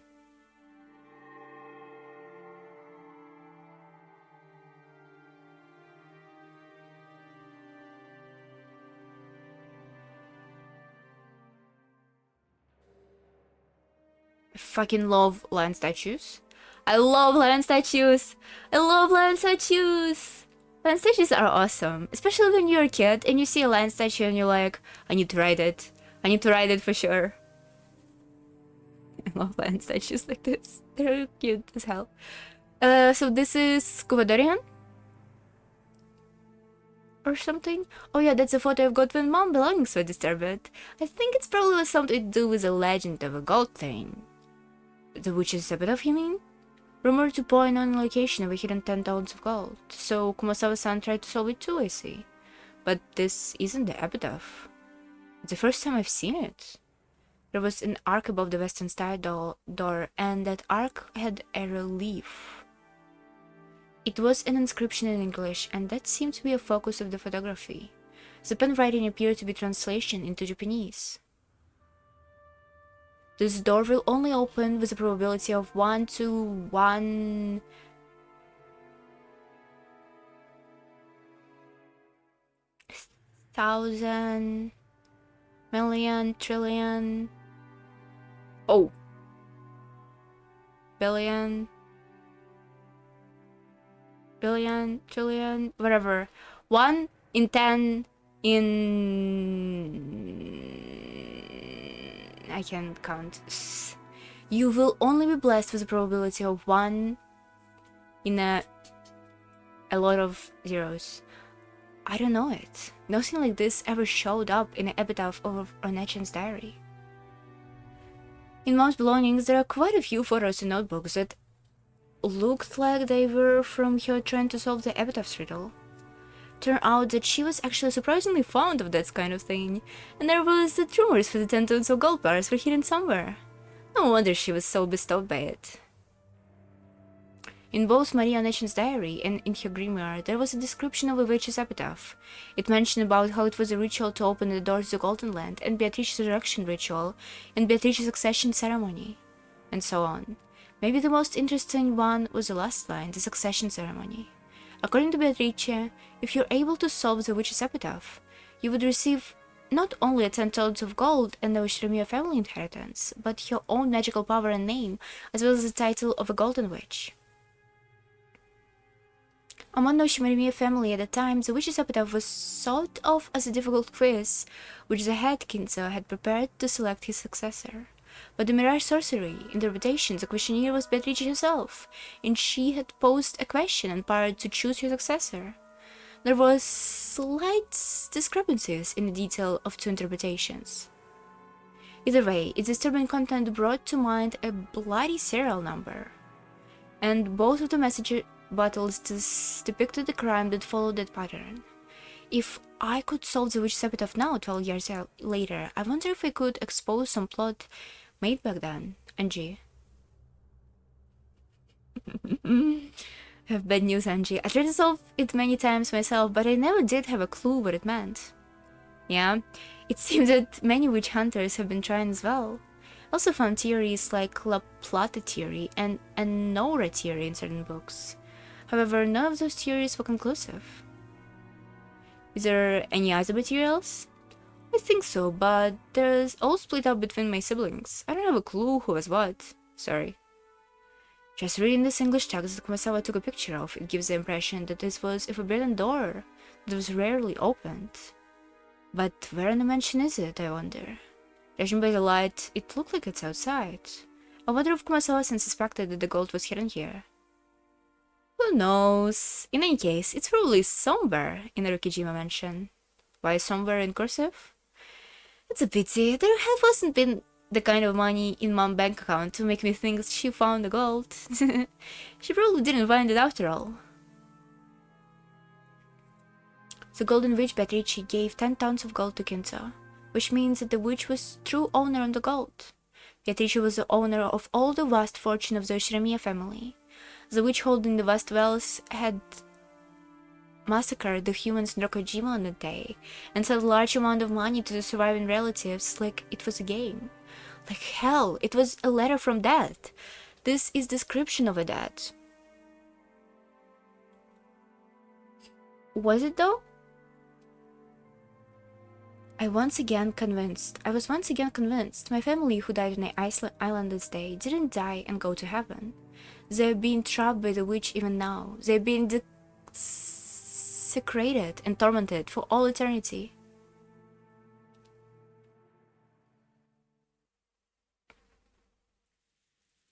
The last place Angie visited was a store in a region where residential and commercial area intermingled, with a starboard saying, Marufuku's Sleeps Shop.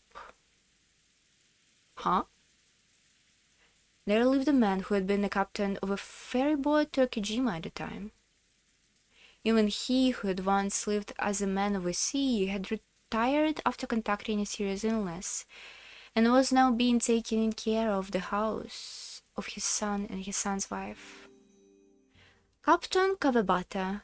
I remember you well! You were the one about... Yeah, hi! Look at you now! You must have been absolutely devastated. I understand how you feel, believe me. The former boat captain was so full of energy that you couldn't really tell why he was retired in the first place. His memory seemed clear too. He had a good memory of things that had happened more than a decade prior, and it seemed that he could even remember how Angie had been at the time. The later conversation was very helpful for Angie, but at the same time, the captain also remembered the final family conference very well. And the fact that he had been detailed memories of even butlers gonna fall uproar of the board was instead painful for Angie. Oops.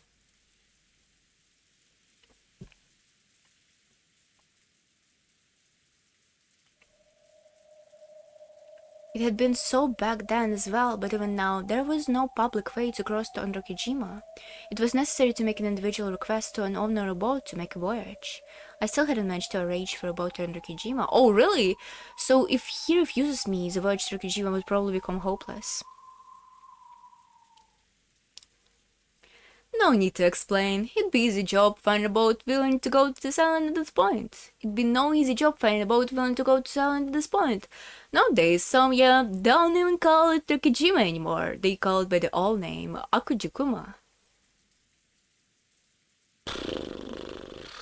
Okay. Can't see you get any sailor around here to help you out. Originally, Tokijima had been feared as the island of a disaster by the fishermen. And when the incident happened 12 years ago, that fear reached its peak. They respected the sea, feared it, and reverted it. There were almost no sailors who would try to take a boat on the cursed island. Aren't we filthy rich? What are you talking about? Because of that, most of the witch hunters were unable to cross over Turkish. Yeah, because they're poor, and we are a billionaire. And were limited to taking a trip around the island.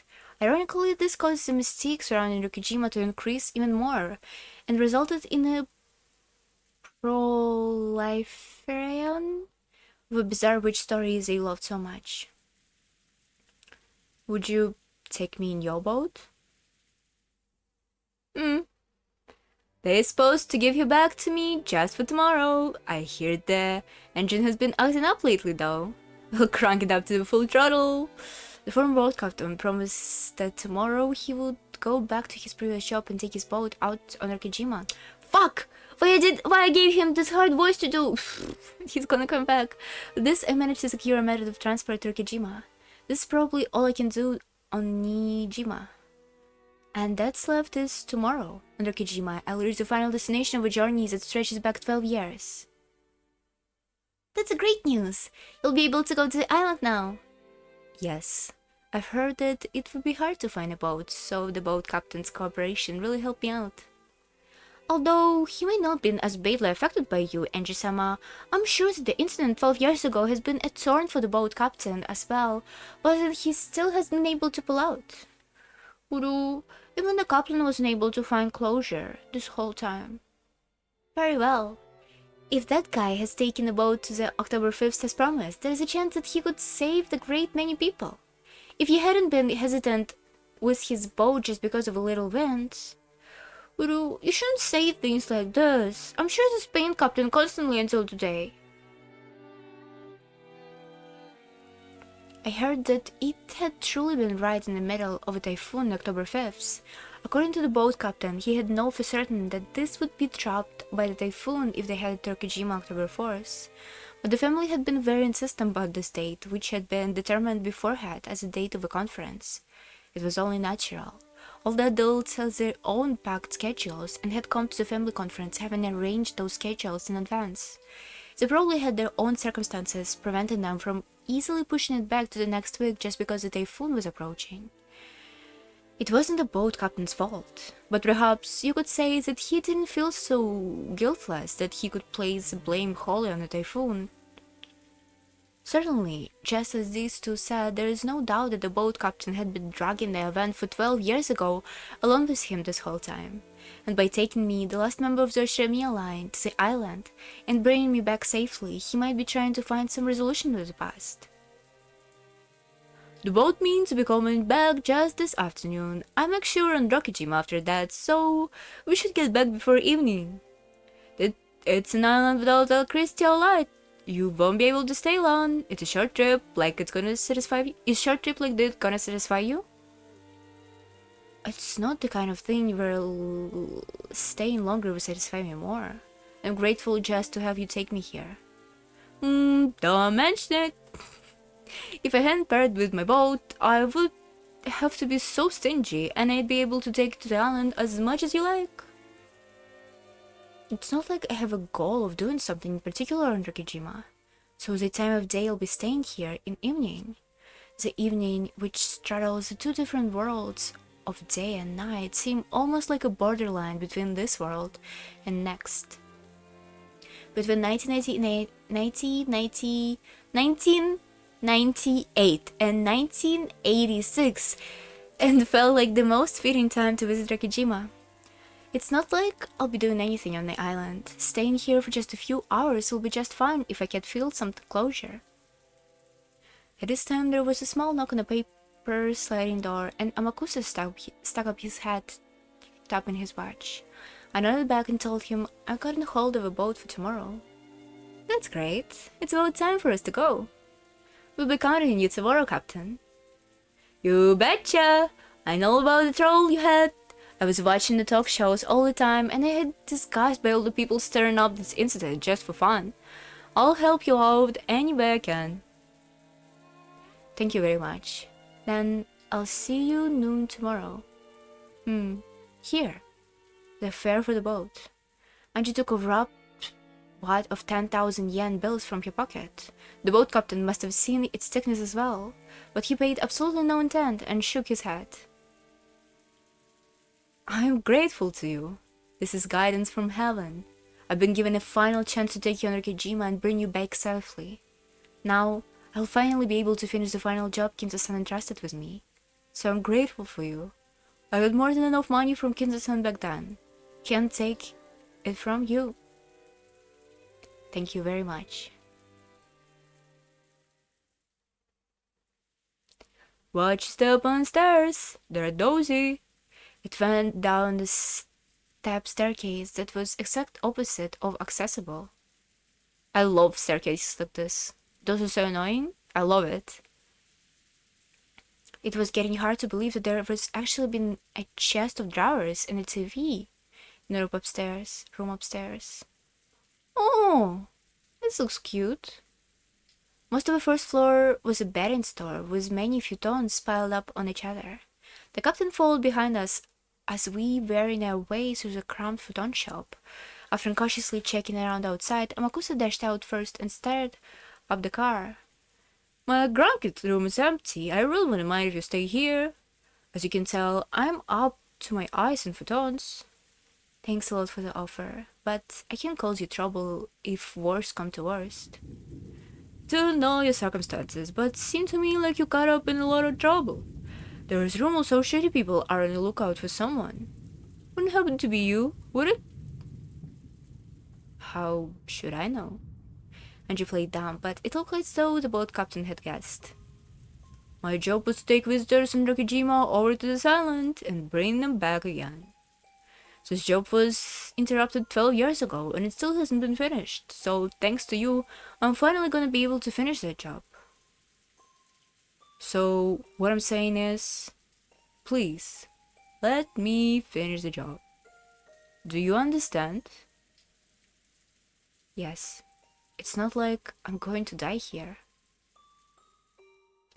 But a part of me does feel that if I could die on this island, I would surely be able to go where my family is. I had finally become aware of it. I might have been planning to die on this island. I might have come all this way, heading for Okijima in search of a place to die. The boat captain had guessed this as well. And so, for emphasis, he told me again, don't. I won't. I promise. And in the first place, I'm still unclear about why I even have to go to Okijima. What the purpose of it all? Nah, I'm sure there gotta be one. If there is one for you, then there is one for them. The island called you. That's why you came here. You might be right. I might have been called. I was called. For what reason? For them. Mom, Dad, Butler Nichan, and Maria Nechan. Or maybe the Golden Witch, Beatrice. What does Rikijima have for me? And what will I achieve? Even though tomorrow was almost upon me at last, I still wasn't able to understand my own mission.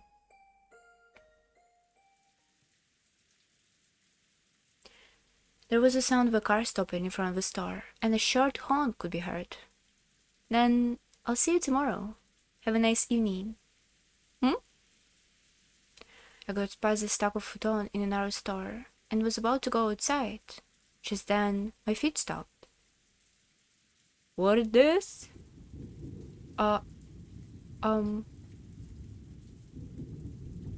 What is that? That?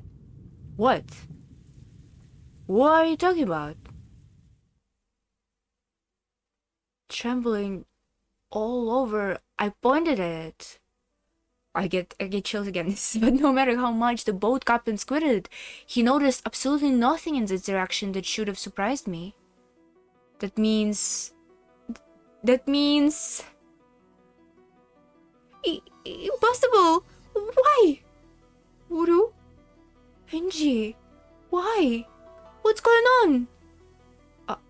I don't have a clue either. There is no way something that ridiculous. Is this magic? A miracle? Huh? Yes, it's probably fate. I just understood. This was my mission. Uru? I don't have a clue. What's... I was frozen in position, shaking, pointing to the semi-darkness inside the store. What is it? What's over here? I don't understand. What is it that you see? Thank you, Captain. All of this, all of it, it was all fate. Even me visiting this place was fate. This is the mansion and the purpose that I'm going through Kijima for. Angie-san? What is this? Is something wrong? I'm as clueless as you. She's just going still as a statue, pointing into the darkness. Angie-san? Are you alright? What can you see? Can you two see it? That right here. Can you see it? All I can see is a normal display case. There is no one there, Missy. Uru, Angie, I don't know what's going on. Is this a dream? Magic? What's happening? Angie? Sakura lifted his face towards Angie. From her eyes slid a single tear. Angie-sama. I understand. One-chan and Beatrice. Uru? So this is magic.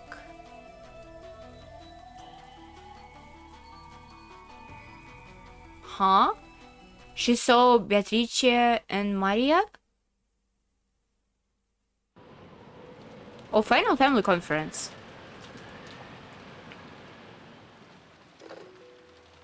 That angle. A test? Chapter 15. Do you think we're gonna finish next time? Well, I'm not ending yet. Yeah, we're gonna finish exactly in the 100 hours or something. Jesus Christ, that's annoying. A test? Listen well. Once again, there was a call from Kraus to the guest house, and the message was that Kinza wanted to hold a test to see if the grandchildren had qualification to be next head. The head had said that his successor will not be the one of his siblings, that he wants to pick from your grandchildren. From Kraus' restrained style of speech, Jessica realized that as his daughter, he was being forced to speak, and she was forced into the realization that the hostages were being exposed to danger even now, and that if they refused the test, there was a possibility that the hostages would be harmed. So, what should we do?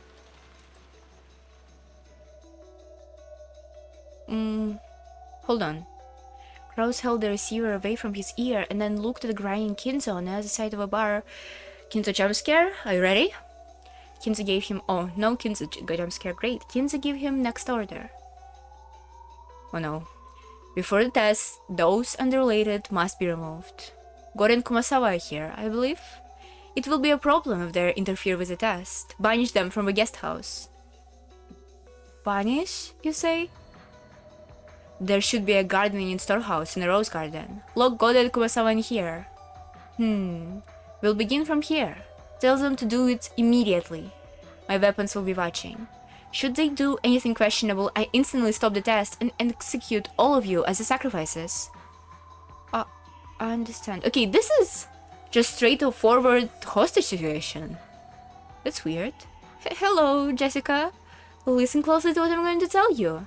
Kraus relayed to Jessica the order to lock up Goren Kumasawa. What kind of test are you planning? It's really simplest test. I will simply have my grandchildren show me their resolve. Uh-oh, is he gonna say kill somebody or something? Well now, I wonder what kind of results they show me. With displeasure, Curie watched Kraus, who was talking with his children. This part of the story is much greater than the beginning of it. Like, when we are not on somebody's bullshit, on somebody's hallucinations and schizo episodes, it's really fun and interesting to read and engage with.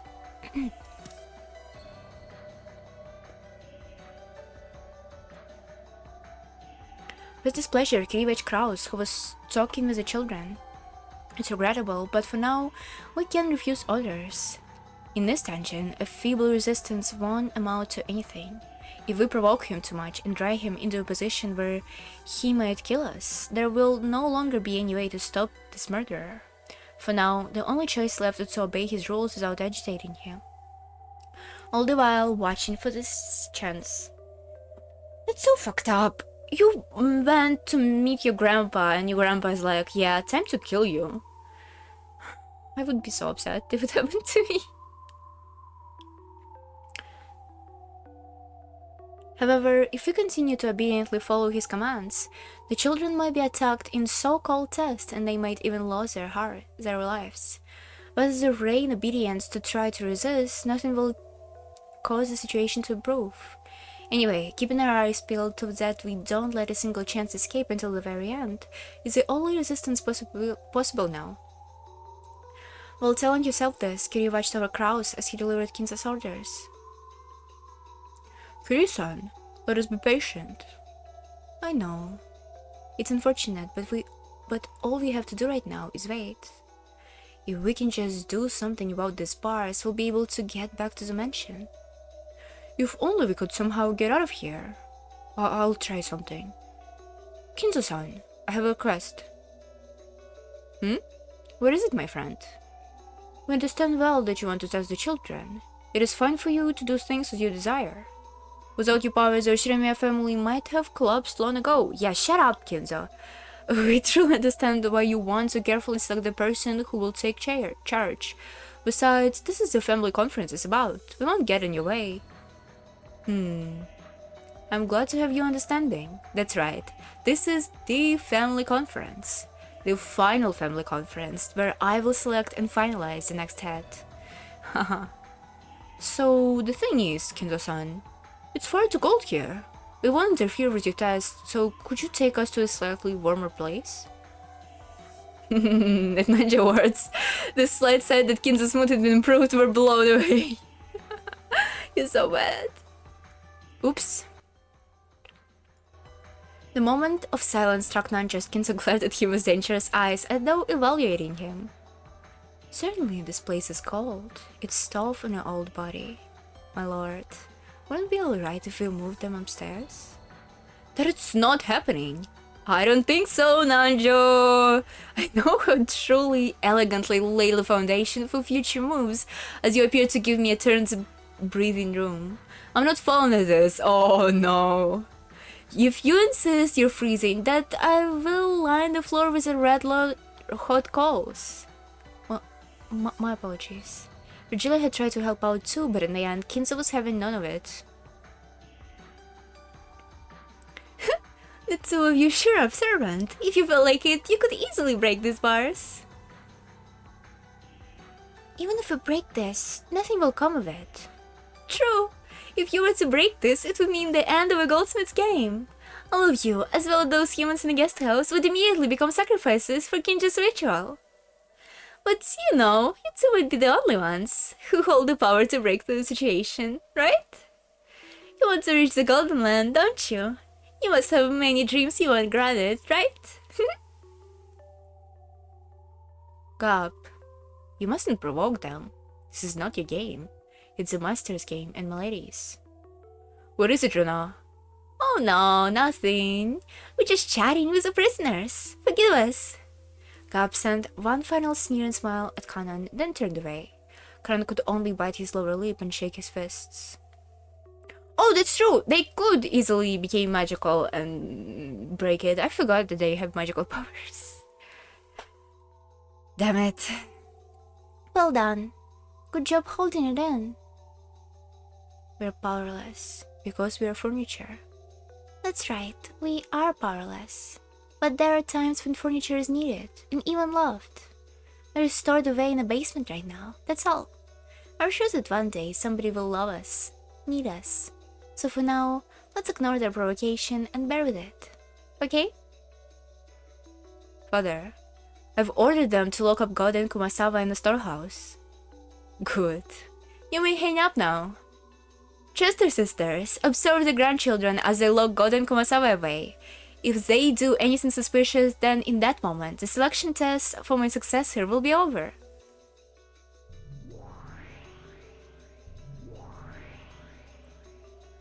When Kinzo made his orders, the Chester sisters appeared behind him in a line. Understood, sir. I will scout. 556 and 412 cover both flanks. 45. Is it new number? 45 wide area surveillance. 00 556 is. That's right. Sorry. She was a good kid. That's why you don't like them, yeah. Good people. What are you doing, Chester sisters? Carry out my orders. My apologies, sir. Let us go observe. Move out. The Chester sisters erased their forms simultaneously. Nanji and Curie witnessed the instant they appeared and disappeared as if by teleportation. But they interpreted this as if they had probably moved in and out of the darkness in a way that could only look like teleportation, and the one could do nothing but rub their eyes. Well then, I shall begin preparing for the test. Renaud, Gab, I'm asking you to be examiners. Virgilia, you watch these rats. After all, two of my furniture here. Just in case, be on your guard. He glanced sharply at Shannon and Kanan. Tightly closing their eyes, Shannon had a silent bow, answering wordlessly that she could not cause any trouble. Certainly. I'll be careful. This isn't this cold hard on your old body, Leah? Should I bring you a hot water bottle? Shut up. Hurry up and go. Oh, she have a little fist. Look at her. She have two little fists. Oh, she's so cute. Cute, scary old lady. Shut up. Hurry up and go. Gop. Well, test examiners. What a strange experience we have in this game. I do hope this development entertains Milady. Come, arise, guard attendants. Goat attendants. Come, arise, fuck. Fuck! Virgilia called out into the dark, and from this spot, three massive goat-headed attendants slowly melted into vision. Ah, Rich's minions! How useful! They look so warm. I see, so this is instead of a hot butter bottle. In this case, wouldn't sleep have been better than goats? Shut up about it, you Kashmir mob. They aren't when you bride, but they faithfully follow orders and are quite dependable. I leave it to you, my friend Virgilia. The rest of you, follow me. Kinzo turned with a grand swish of his cloak. Following him were Renaud and Gab, as well as the three recently summoned goats attendant. You three are supposed to wait here with me. Then follow them. The goats jumped in surprise and then came plodding back. Kiri, who had been watching in disbelief as all of this plays out, couldn't help but snort. What's entertaining underlings? Lord Goldmist did not have your permission to speak freely. She was probably a little embarrassed. Virgilia had spoken coolly, but Curie could see right through that, and for a little while she could restrain her muffled laughter. Yeah, a girl and a woman. However, on the inside, Curie had surprised at the number of people Kinzo had with him, because, including Kinzo himself, at least 10 enemies had already been spotted. The dungeon that they currently locked in was supposedly underneath a hidden mansion called Kumadorian. Although this mansion's existence had been whispered of, not even Kraus had known it for a fact until today. There were actually several facilities like this in Rikijima, unknown to all but Kinzo, hiding untold numbers of henchmen that only Kinzo knew of.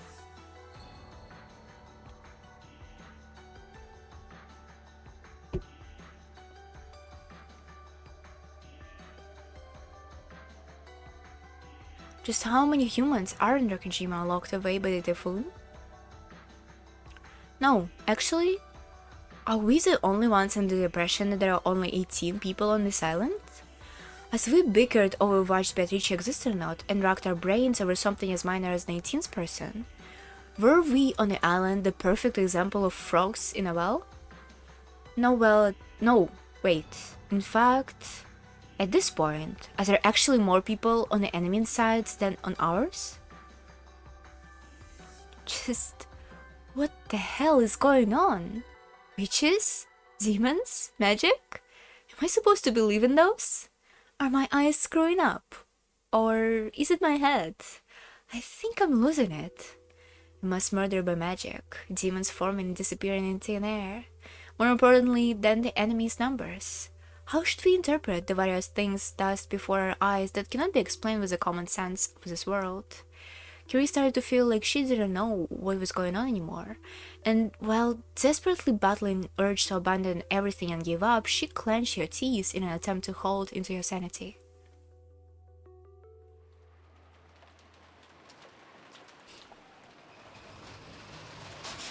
Obviously, Gori and Kumasawa were quite unwilling to be locked in a rose garden chat, but they had been threatened that if they resisted, the hostage's safety could not be guaranteed.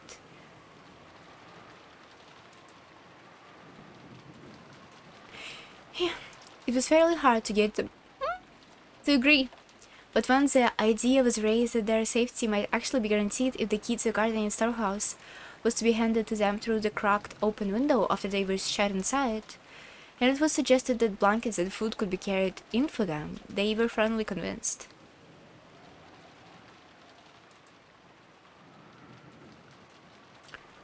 This place is pretty chilly. I wonder how long I have to stay locked in here. In the worst case, it will until Monday morning, so full day and night. I feel really bad about doing this to you two. Church and Butler cleared the space on the floor and then spread the blanket here. They also left the canned food, crackers, and other light snacks they had brought. It'd be hard for you guys to go until Monday morning with just this. If only we could stop by the kitchen. We're told not to go to any unnecessary places. They do apparently have us under surveillance after all. Damn it. I'm honestly sorry that we cannot be of any use, and this is the times that we are truly supposed to be at your sides. It can be helped. More importantly, we are trusting you to take care of Kumasawa-san. We don't know what's going to happen. When it comes down to it, I want you to do what you can to help her. And more than anything, I want you to be safe. Yes, I understand. Please be careful, everyone. Right now, the master is taking human lives like they're pieces on a chessboard. Please be careful. Goda stared at the floor, remembering the atrocity in the dining hall, and even now unable to believe that what had happened. And he hung his head in shame at his inability to fully describe that terror. Thank you. Please make sure you stay on your guard. You too, Kumasawa-san. And you all please take care as well. Uh-oh. I don't have any idea what's going on anymore. Well then, we'll be off. Let's go, Butler-kun, Jessica-chan. Come on, Maria-chan, you too.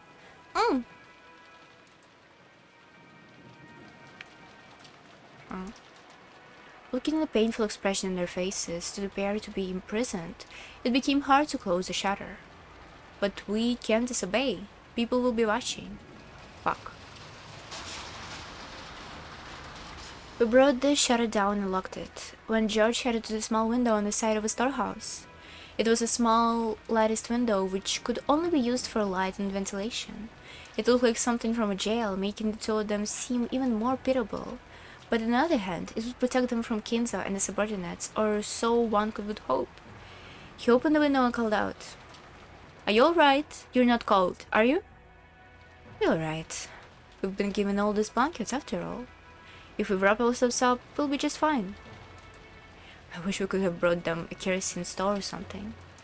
But it wouldn't have ventilation here. It's tough, but there is nothing we can do now. Hostages are being held against us. We can't disobey. Damn it. If we could just save Kurisa and the rest somehow. Shh. He might be able to hear you. Gora-san, here. The key to the shutter. George threw a key in through the tiny window. Thank you. I'll hold on to it. Goda took the key and after showing it to Kuwasawa, placed it in his own pocket. There was only one key to the garden in Chet's shutter.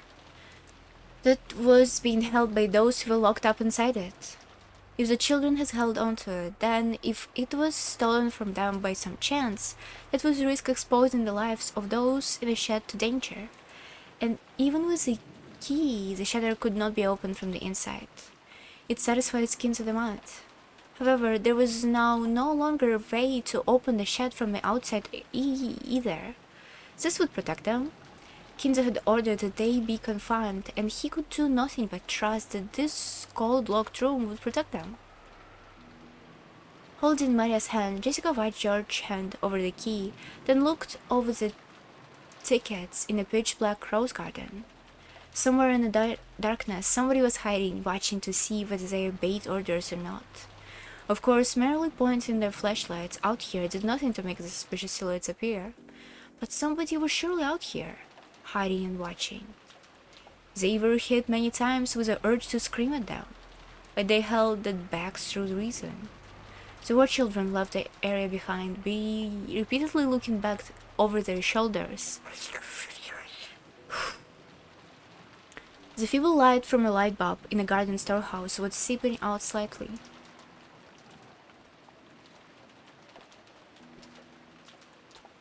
It was all possible that this insane incident would somehow come to an end, so that they could see those two again. To George, who had closed the shutter himself, the resistance of the lock made it feel as though he had killed them with his own hands. But even so, we can't disobey. A test? What the hell, man? Killing Mom, capturing Dad for that? I don't get it. I'll kill him. It's alright, Jessica Oni-chan. There's nothing to be said about. Maria. The witch will be revived very soon. It won't be long before you can see her in the Golden Land. Hehe.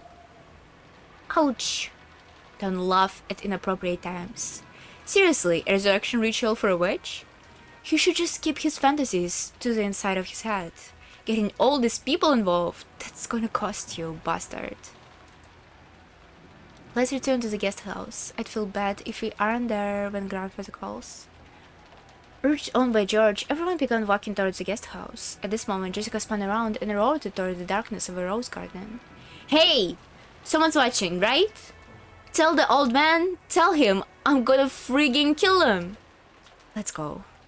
Of course, there was no reply, only the howl of the wind and rain. The children returned to the guest house. The fear of what would be waiting for them when they got back.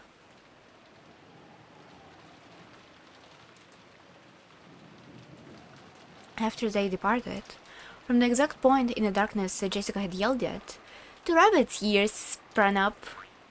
So sorry! They fucked me out! I love this sprite, so cute. Cause you're too slow for 5, yeah? Pendragon-sama is going to scold you. I'm sorry, please don't tell Pendragon-sama on me. Shut up, be quiet. It was obviously just a bluff. Golden Kumasawa's imprisonment confirmed. Mission accomplished. Time to report back. Yeah. Ouch. Do you want us to stock on nothing but carrots and water because of a collective responsibility? Let's go! Bayus doesn't actually eat carrots, but okay. She said hypocritically, even though she herself ate a carrot today? You say Bunny doesn't eat carrots, but you yourself ate a carrot today? Curious. It certainly seemed to be the fact that they were being watched. Because when they returned to the cousin's room, turned the lights on, and lay down their beds, the phone rang. The phone rang again. Up until now, Jessica had been answering the phone, seeing as it was her house. Her house. But now it was George, as the eldest, who picked it up. This time, Kiri-san was on the other end of the phone. George handed it to Butler out of consideration. Hello, Kiri-san? Is everything alright over here? Thanks for worrying. It's agreeable for now. Sorry, I've been ordered to refrain from speaking freely. Listen closely to what I'm about to tell you. The fact that they were hostages still hadn't changed. Oops. And Kinzo, or one of his subordinates, was probably listening to this conversation. Butler restrained the urge to talk about other things and focus on what Curie had to say. The test will be given to Jessica-chan, George-kun, Butler-kun, and Maria-chan in that order. You'll be called out in turn, so until then, do not leave the room. The person who's called out will head to the designated location, alone. Butler repeated it out loud so that his cousin would also understand. Jessica, Aniki, me, and Maria in this order. Stay in the room until we called, right? Got it. Maria too? Even 9-year-old girl. That's the old fart going to force you to do. God damn it. The future of the Shiramiya family rests in all of your hands. Do your best. Sure. Butler noticed a strange nuisance in Kiri's words. Even though any blood connections, he could still understand thanks to the long-lasting bond they shared. Now was not the time to worry about the future of the Shiramiya family. This wasn't the message that Kiri wanted to send. She probably meant there is no way for us to escape from this dungeon, and we can only wait to be rescued. Our lives are in your hands. Something like that. Yeah, leave it to us. No idea what kind of test it is, but bring it on. I'm not backing down from this challenge. It's a serious test, right? It's okay for us to go all out? Yes, it's a serious test. He plans to seriously test you all. That's no good. That's no goddamn good at all. Some old fart on the desk door thinks he can handle me when I'm serious? Let's see him sprue the shit from beyond the grave. He's here, so tell him this is for me. His next head is me. And my first action will be to implant my fist into your face. Even without Kiri's having to repeat it, Butler's powerful declaration of war reached Kinzo's ears. Haha, Butler, I will truly be looking forward to it. I can't wait to see just what a man who once discharged the Shiramiya name has attained, to just what state of mind he has ascended as he stands before me. Tell him that. Unfortunately, Kinzo's voice was not picked up by a receiver, so Kiri spoke for him. He says he's more than up for a challenge. Alright, Butler-kun, there is no need to hold back. You are Rodolphe's son. No, you're my son. Show me something I won't be embarrassed to brag about. I entrust everything to you. Roger that, Mom. Leave it to the rest of us. All of us have lost our right to inherit the position we had. Now we're just the same piece taken off the chessboard, looking on from the outside. So you'll have to fight by yourself. Kiri-san. The nuance of those words was, we already given up, you can forget about us. But for that very reason, I won't give up. I'm going to wreck the test or whatever, and save everyone. Well then, here's the instruction for the first test, Jessica-chan's. Head to your own room, he says. Own room? It seems he means Jessica's personal room in the mansion. I'll hand it over to Jessica. Tell her directly. Jessica? Hello. Okay, I understand.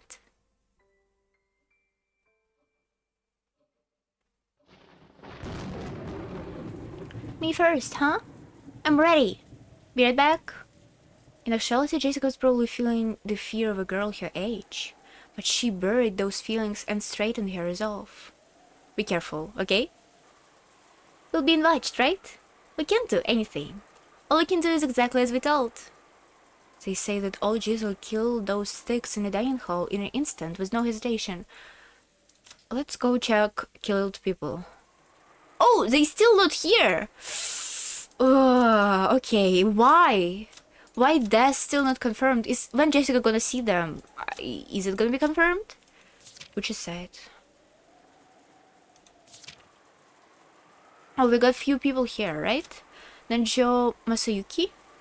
Nanjo-san took over the Nanjo clinic. Unlike Nanjo, he gave a slightly dispassionate, indifferent impression. After the commotion surrounding Rokujima, he grew to completely despise the press, and never again did he attempt to speak of what happened at this time. He used to have a daughter who was afflicted with an intractable disease, but unfortunately, he wasn't able to live out her natural lifespan. Huh? Komasawa Sabakichi, Komasawa-san, works at the Nijima fishing harbor. He must have gotten his carefree, big-hearted personality from Kumasawa. Kumasawa had many sons, and a number of them were always from a land as a fisherman. It was purely coincidence that it was possible to come into contact with him, as he happened to be involved with a fishing harbor. Hopes on him that he might have had chatty Kumasawa let something important slip, but... Captain Kawabata, an old man who used to captain the high-speed boat that went to Rokujima and back. It is beyond doubt that of the exceeding survivors, he is one of those who know the most about Rokujima. From various comments by the servants who used to go and from the island, the media hoped that he might quite knowledgeable about the eternal affairs of the Shirimiya family. However, he would say nothing, and so they eventually began to forget about this old man. I wonder if there's gonna be another person in this role. I wonder who Angie saw in the shadow. What type of image? They say Olgiza killed those six and died in hole in an instant without hesitation. It might be the same for us. I get it. I'll pay him back. Don't do anything reckless. If you think you're in any danger, you put yourself first. If Uncle Kraus finds out that his daughter sacrificed herself for him, there is no doubt it would tear his heart apart. It goes the other way too. If Mom and Dad were both killed, then I was the only one left. My heart would rip itself to pieces.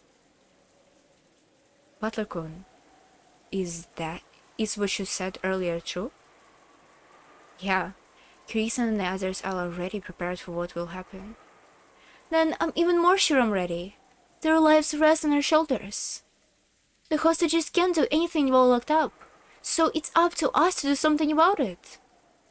If anything happened right back to the guest house, at that time we'll be done playing alone with grandfather's game. Nikki. At the time, we will declare war. Whatever they're locked up, we'll save them, and we'll see that grandfather gets what he deserves. Are you sure, Aniki? Shanchan's here too. That doesn't mean I sit around and wait for my fiancé to be killed. What scares me is not that Shannon might be killed by grandfather. I'm just worried you guys will be first to find that dawdling old bastard who gave my fiancé a taste of terror and literally beat me to the punch. Now I get it. Yeah. Smug face. Yeah, that really is a test to settle who the next head's gonna be. Yep. The first one to bury a fist into old Jesus Ferry's successor. George Butler and Jessica each forcefully nodded their heads and put their fists together. You actually should help each other. That would be beneficial to you to help each other, but okay. When Jessica headed off to her own room as designated, her form disappeared into the darkness of the rose garden, which was shaking in a violent winds. As they saw her, George and Butler hardened their trembling fists.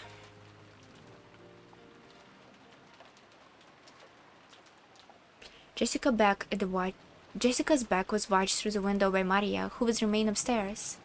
Her expression was blank. I wonder why everyone is getting so upset. When Beatrice survived, we can get her to bring everyone back to life. Jessica's form had already been completely swallowed by the darkness. At that time, the phone began to ring again. Butler and George heard it. It came clamoring back, but Maria picked up and received right away. Hello? Maria-sama? It's Shannon. Would you please send the phone to George-sama?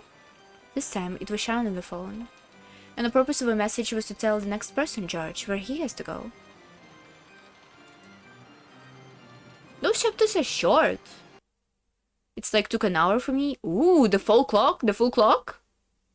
The next hat, October 1st, 2311, 1986, play.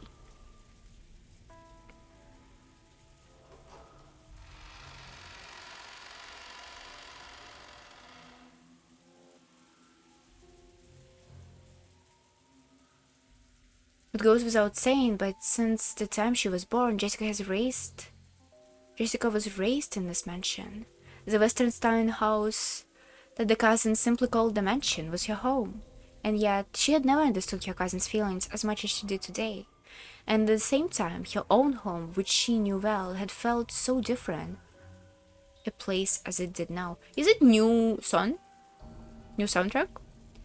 It's chapter 16. Okay, we have 3 chapters to go. I don't think we're finishing today, but I feel like we're gonna finish next time. That's nice. That's nice. And at the same time, her own home, which she knew well, had never felt so different a place as it did now. Her own room. This had once been her personal hideaway, the only place in this vast mansion where she could feel at peace. However, that door had never felt as intimidating as it did now. A test, he says? What the hell has he got waiting in here? He better not have wrenched my desk and stuff. She acted tough, trying to deceive herself, trying to make herself believe that she wasn't scared of anything. She readied herself and opened the door to her room.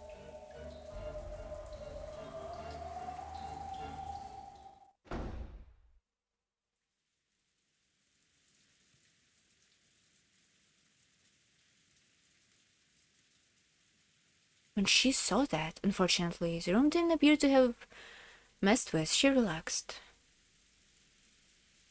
No one was here. Of course. There was nowhere for anyone to hide here. Right away, Jessica locked the room behind her. Now the room was safe. She peeked under the bed and in the closet, but of course no one was hiding. What the hell? She looked at the clock. 11, or just a little past that. As her tension leaned, the fatigue came to her entire body. She realized how messed up this whole day had been. It was still only 11. The plan had been for all the cousins to get together, have fun playing around, and talk animatedly about all kind of things together into the night. I misread it completely. Give it to me? And talk animatedly about all kind of things together into the night. Okay, no, I did not misread it. Normally, we would have been doing this kind of thing at this very moment. Why was that turned to this? It's all that old Buster's fault. How could... Okay, I'm getting fucked.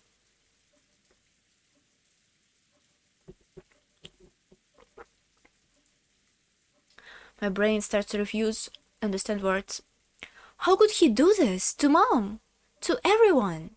Her head was swimming with anger and sadness, but there was no one here to direct those emotions at. Because of the lock, the room security was guaranteed. Remembering that one more time, Jessica somehow regained her calm. If it keep up like this and nothing happens, Jessica thought she would like to go in the dining hall and see her mother's last face. Even though God has empathized so strongly that it was gruesome and that she definitely shouldn't look at it. Even so, she wanted to see her mother's face for the final time. There is some shtick with the corpses. But they had never been warned repeatedly that doing anything stupid would put the hostages in danger. Could it be that locking the door was also against the rules? If I close myself up in here, I alone might be saved. But if I don't open it, it will surely be against the rules, and that Colonel Kunshan and Nancy Curie and Dr. Nanjo will be killed. There is no way that scales balance between 5 lives and my own life. Jessica tightly shut her eyes. I wonder if they're gonna do like Battle Royale shit or something? Isn't it alright as long as I survive? Head to the door and make to unlock it. Just then,